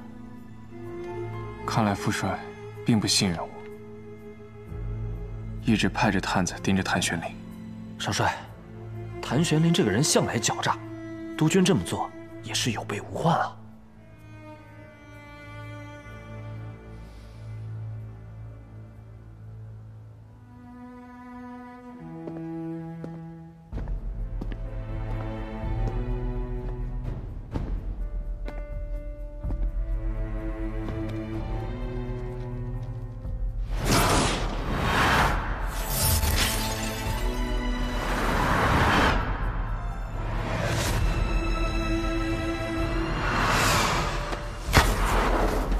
幸亏我们院长及时给您做了开胸手术，止住了出血点，再加上谭司令亲自给您输血，才把您从鬼门关上拉了回来。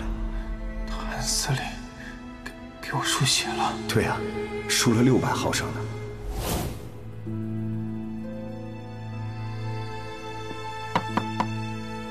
进来。哎，关小兄，还没走啊？我家的老宅修缮好了，刚才光顾着和徐成对宾客名单了，忘了时间。谭司令这么晚了还没有休息啊？公务这么忙？嗨，什么公务不公务的？我这儿没有家，所以吃住啊都在司令部，不像你财大气粗的。听说你们家那老宅占地足足10几亩啊，而且还引了这个黄浦江的水，修了荷花池。落成了一定要请我去啊！那是自然。哦，对了，谭司令明天有事吗？明天？哦，明天我要出去一趟。怎么，你有事儿啊？啊，没什么。本来想邀请你帮我参谋参谋，这个宾客名单到底适不适合？不，这个不行，这个督军府的排场我参谋不了。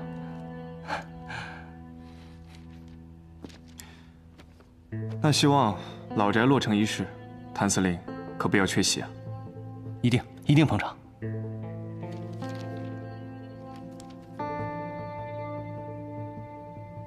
你还有事儿吗？我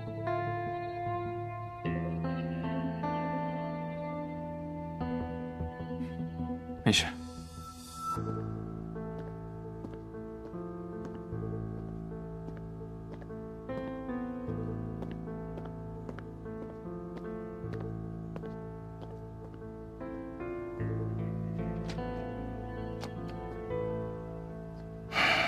司令，徐督办这么晚来找你，这到底是要干嘛呀？他这是心软了。如果他不是徐伯钧的儿子，或许我们能成为好兄弟。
老夫，帮我谢谢谭司令。司令让我代他谢谢您，说您帮了他的大忙。慢点啊！仕途凶险，还望谭司令多多珍重，帮我转告他，无论他的身份如何变化，我永远是他的朋友。让一下。我代司令谢谢您。慢点儿。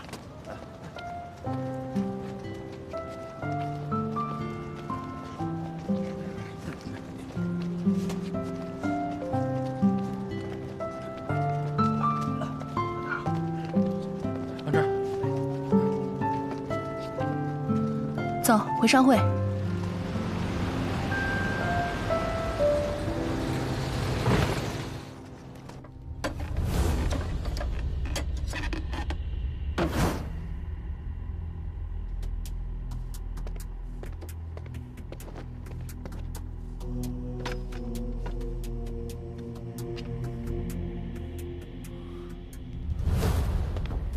少帅，不是药品，是枪。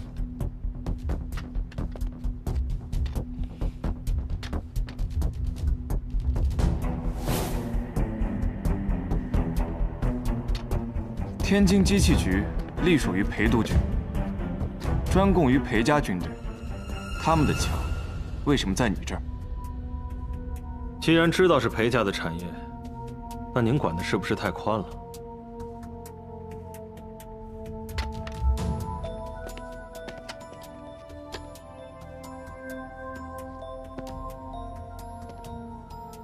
你是裴家的人，是裴督军让你们走私军火的。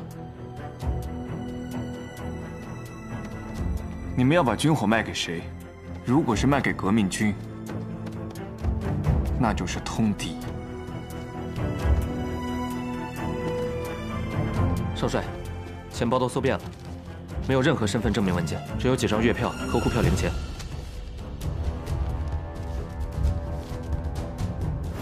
你做了假身份、假简历，并且把你的月票换成了银元和沪票，为的就是方便能够在上海使用。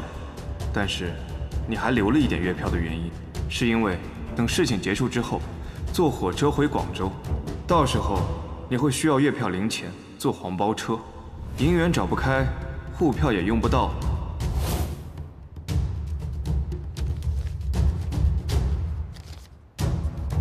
你们往返于上海和天津，留着月票做什么？我有理由怀疑，你们去过广州。如果你不把原因交代清楚，那我就只好把你们关起来慢慢查。到时候查出什么，连累了你们裴督军，你自己看着办。徐少帅，我能和您单独谈谈吗？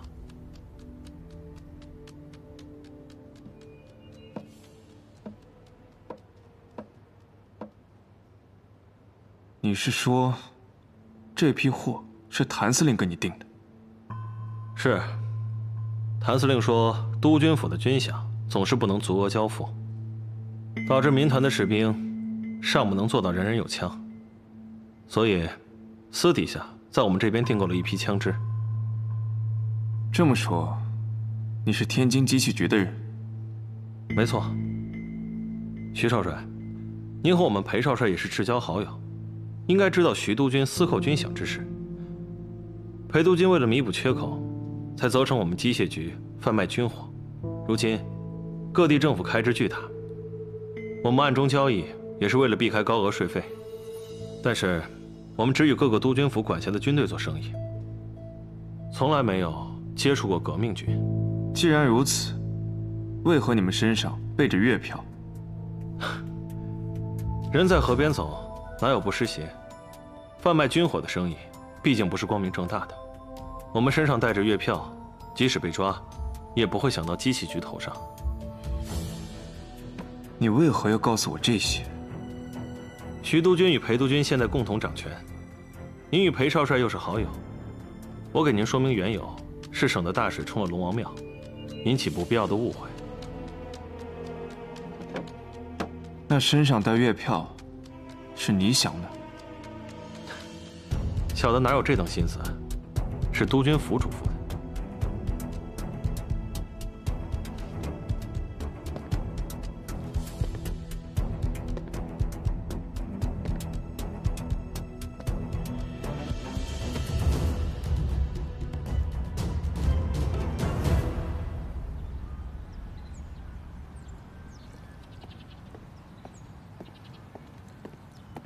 督军啊，查的怎么样了？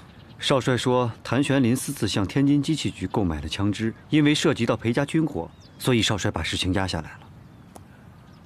谭玄林现在买枪，肯定是声东击西，他是在混淆视线。属下继续派人盯着，我就不相信他露不出狐狸尾巴来。还有啊，抓紧时间筹备老宅的落成仪式。光耀和穆家的婚事要赶紧定下来。是。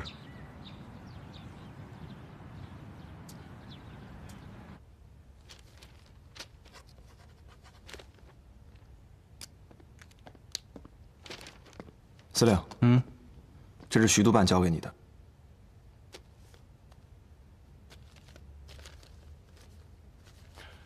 他有说别的吗？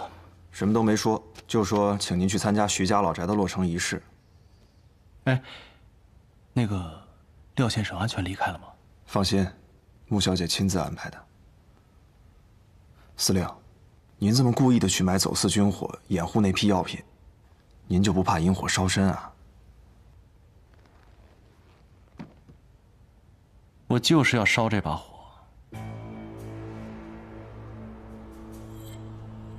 前段时间，有个人给我介绍了一批走私军火的人，我去跟他们谈生意的时候，偶尔发现，这帮人身上也有月票。后来跟其中的一个人混熟了，他告诉我，现在啊，各督军府谈革命党色变，万一走私被抓，就直接推到革命党头上。我问他是怎么想出这个办法的，他跟我说，2个月前有人试过，所以他们的老板才让大伙效仿。我算了一下时间，2个月前正是庆功宴徐光耀被刺的时候。这伙人什么来路？我侧面打听了一下，这帮人呢，跟天津机器局有关，而且从这帮人的行事作风来看，颇有军人的作风，所以我判断，这一定跟裴勋有关。裴勋，如果是他派刺客刺杀徐光耀的话，那可就有意思了。这个徐光耀是个真君子，只可惜生错了时代，这世道配不上他。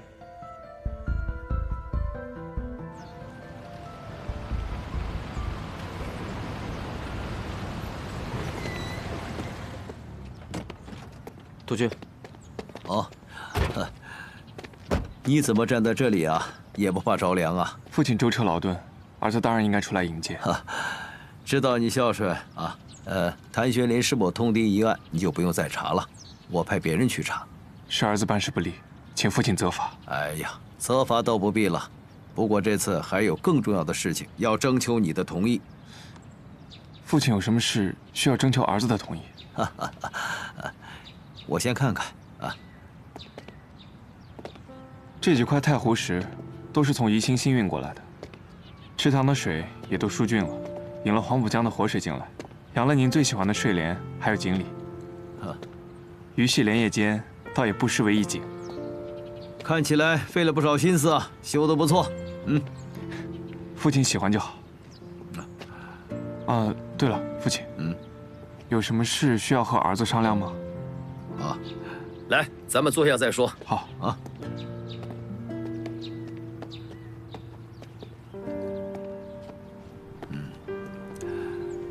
儿子，你年纪不小了，我们徐家人丁不旺，只有你这一个单根独苗，是时候考虑你的婚姻大事了。父亲怎么会突然想起我的婚姻大事？现在南边战局未定，我确实没有心思考虑这个。你没心思，那就由我替你考虑。父亲，你觉得婉清这个姑娘怎么样？父亲，是想向穆家提亲吗？我跟穆公早有联姻之意，现在穆公将产业交给婉清，婉清一个女孩子独立支撑家业颇为不易。如果有督军府做靠山，对她对我们都有好处。不过，不知道你是否对他有意，所以想来问问你的想法。婉清秀外慧中，又与我是青梅竹马，我自然是喜欢。不过什么？不过我私下有跟他表达过好感，但他没有给我回应。儿子，这婚姻大事向来都是父母之命，媒妁之言，哪有私相授受的道理？况且婉清是千金小姐，不是平民百姓家的野丫头，你这样私下示好，太过于轻浮，应该由家里正式提亲才对。怪不得这几天他对我有点生分，原来是怪我对他唐突了。莫急，落成仪式上，我把穆家的所有人都请过来，你的婚事我向穆公提起，你能替婉清不顾生死的去挡枪，我就不相信穆公他会不答应这门亲事。谢谢父亲。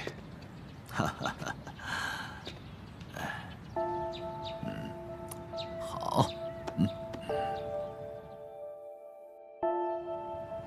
环境挺好的，真大啊！多谢多谢啊！好，徐督办，恭喜啊！欢迎欢迎，好，里边请。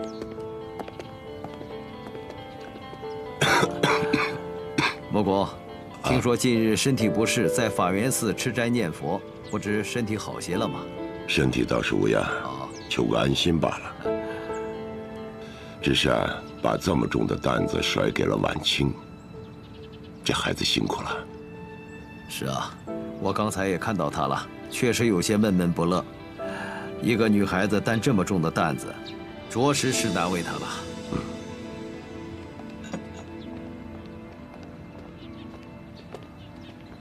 光耀兄，恭贺乔迁之喜啊！多谢谭司令。谭司令，我们光耀今天可是双喜临门呢。哦，还有什么喜事啊？说出来让我听听，我也沾沾喜气儿。那我就不瞒谭司令了，父亲要替我向穆家求亲。啊？这么突然啊？谭司令到时候记得，一定要来和我和婉清的喜酒啊！啊，好，那我先跟徐督军打个招呼。里面请。好。光耀，我早就跟你说过，这个谭司令对婉清小姐不怀好意。别乱说话。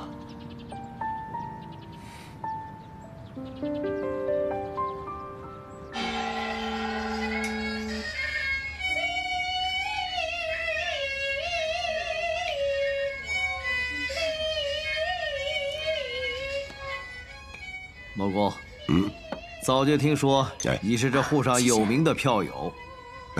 哎，怎么样？一会儿和蓝老板合作一出《龙凤呈祥》如何？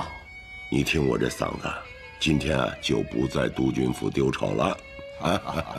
蓝老板的《龙凤呈祥》可谓一绝，今天唱也是为了讨个好的彩头。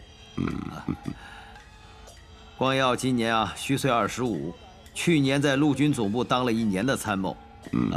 如今在沪上任职，也算是独当一面了。不过这一个人过日子总不是个事情，我想是该给他讨一门亲事了。俗话说得好，成家立业，男人嘛总得有个家，做事才有底气。听督军的意思是，光耀贤侄看上我们家婉清了。婉清这孩子得体大方，又跟光耀做过秘书，两人情投意合，很是般配。是啊，婉清和光耀从小便相识，青梅竹马。光耀呢，又是这样的人品才华，能够有光耀帮衬，我放心了。好。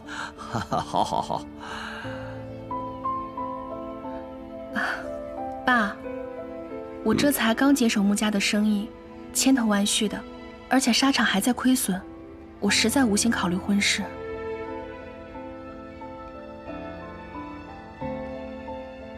婉清，之前是我唐突了，我不该私下跟你表示的。父亲已经责怪过我了，我向你赔个不是。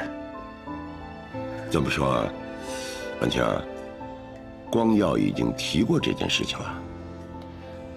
婉清，这么大的事情，为什么不告诉老爸？嗨，婉清啊，他人品大家都看到眼里了，私定终身，与理不合。婉清啊，你拒绝光耀是对的，这小子他没规矩，不能让他轻易得手啊！哈哈哈。徐伯伯，爸，我之前拒绝光耀哥呢，倒不是因为唐突。之前穆家舞会，我们把联姻的事情暂时搁置下来，是因为当时战事紧急，我们怕有损督军府的名誉。但是现在这南方的战事更紧了，如果重提婚事，只怕会遭人诟病啊。不，我倒不这么认为，我倒认为恰恰是缘分到了。如果当时那个事情成了，光耀就错过你这个真正的穆家小姐了。哈哈哈，这是命中注定，你们俩要成就一段姻缘。这只怕有人嚼舌根，说督军府不打理军事。怎么会呢？时局不稳，徐穆两家更应该相互帮衬。穆公啊，你看这小两口真是一对璧人。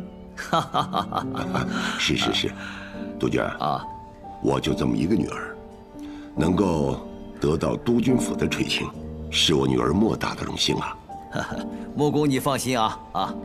今后婉清就是我督军府的少奶奶，凡事有督军府为她撑腰。穆公，我看择日不如撞日，不如咱们趁热打铁，订婚仪式就安排在下月初8，那是个移婚嫁的黄道吉日。好，能够得到督军府的垂青，那也是我们家婉清的荣耀，听督军的安排。好，来，喝茶。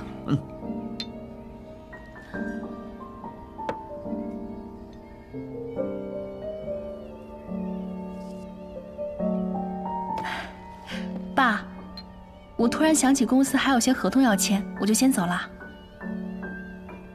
婉清，你不听完郎老板的《龙凤呈祥》了吗？我也不懂戏，你们听，我先告辞了。婉清啊，徐督军啊，公司最近生意颇多，婉清心情不佳，多有不周，还望督军和贤侄多多谅解。我倒是挺喜欢婉清这个爽利的性格啊，是个能干大事的姑娘。光耀啊，娶了这么能干的媳妇儿，你可不要被比下去啊！父亲说的是，儿子自当更加努力。好，走，听戏去。好，请。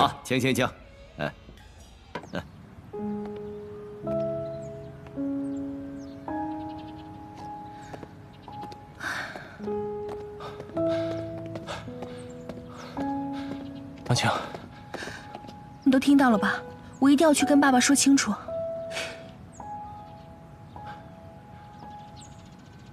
别轻举妄动，我有办法。那个小报记者叫什么来着？哪一家？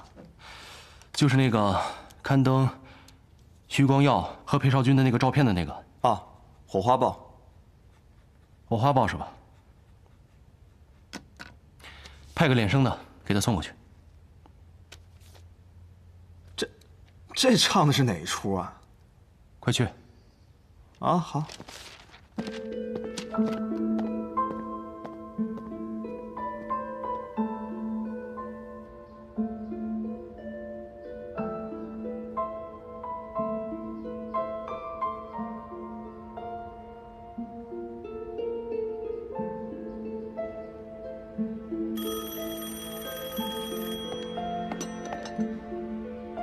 喂，明天10点，老弟房间。你想到办法了？还是见面再说吧。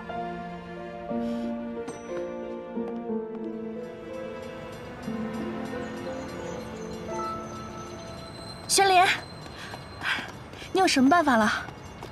事出紧急，我觉得现在硬顶不是办法。你要不然先答应，就当是权宜之计。婚姻大事怎么可能是权宜之计啊？是你爹和徐伯钧已经定下婚期，你这个时候硬顶，你不仅委屈你自己，你还会连累我。是你自己说要陪我一辈子，一天都不会少的。你非要看着我和徐伯君鱼死网破，你才满意是吗？我是喜欢你，但是这种喜欢要拿命去赌的话，我也得掂量掂量。你混蛋！婉清，你听我说，我知道有人在盯着我们。你知道你还是能打劲儿。我这就过过瘾啊，而且演戏嘛就得逼真。居然敢戏弄你男人，回头再收拾你。等我消息。啊！谭玄林，你给我记着。婉清。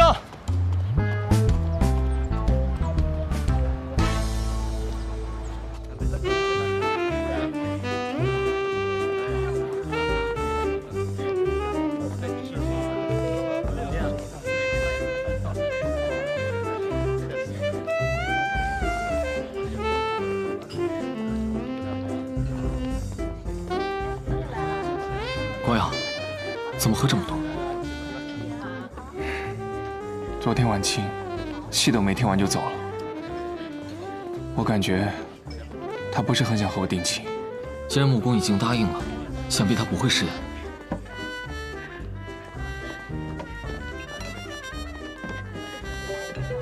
其实，在医院的时候，我就和他表达过好感，但是他没有给我回应，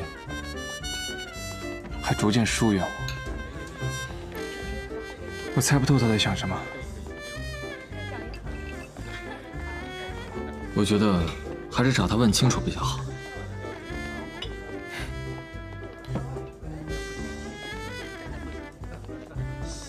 我想问他，但又怕问他。我怕他拒绝我，我怕他心里没有我。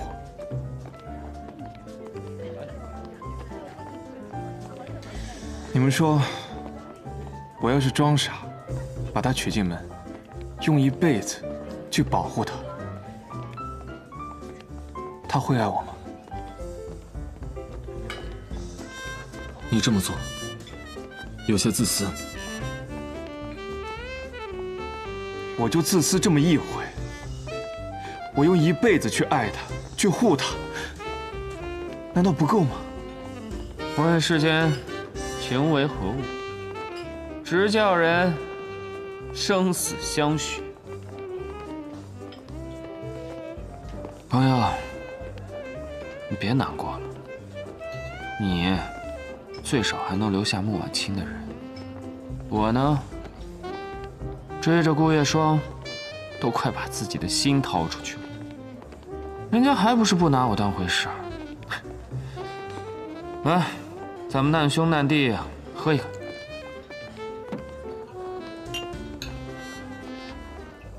光耀，我也陪你一个。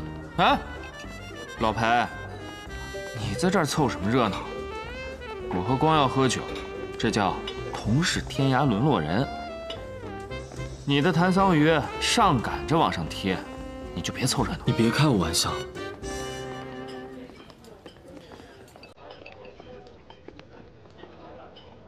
哎，你们看那女的，像不像谭桑榆啊？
各位贵宾，我唱的不是很专业，让大家见笑了。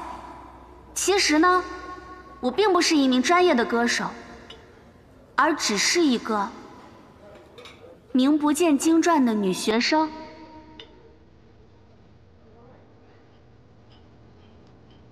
我今天之所以站在这里，是想把这首歌唱给一个我仰慕的人听。我想告诉他，即使战火纷飞，干戈不断，但是只要有他在，我就觉得这个世界还是美好的。说好，说好。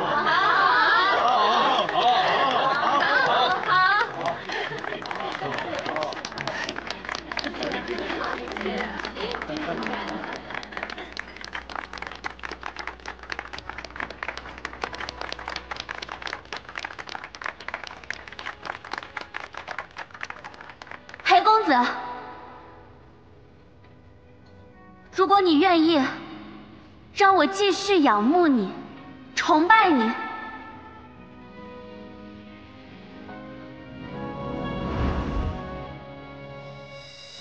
那就请你到台上来。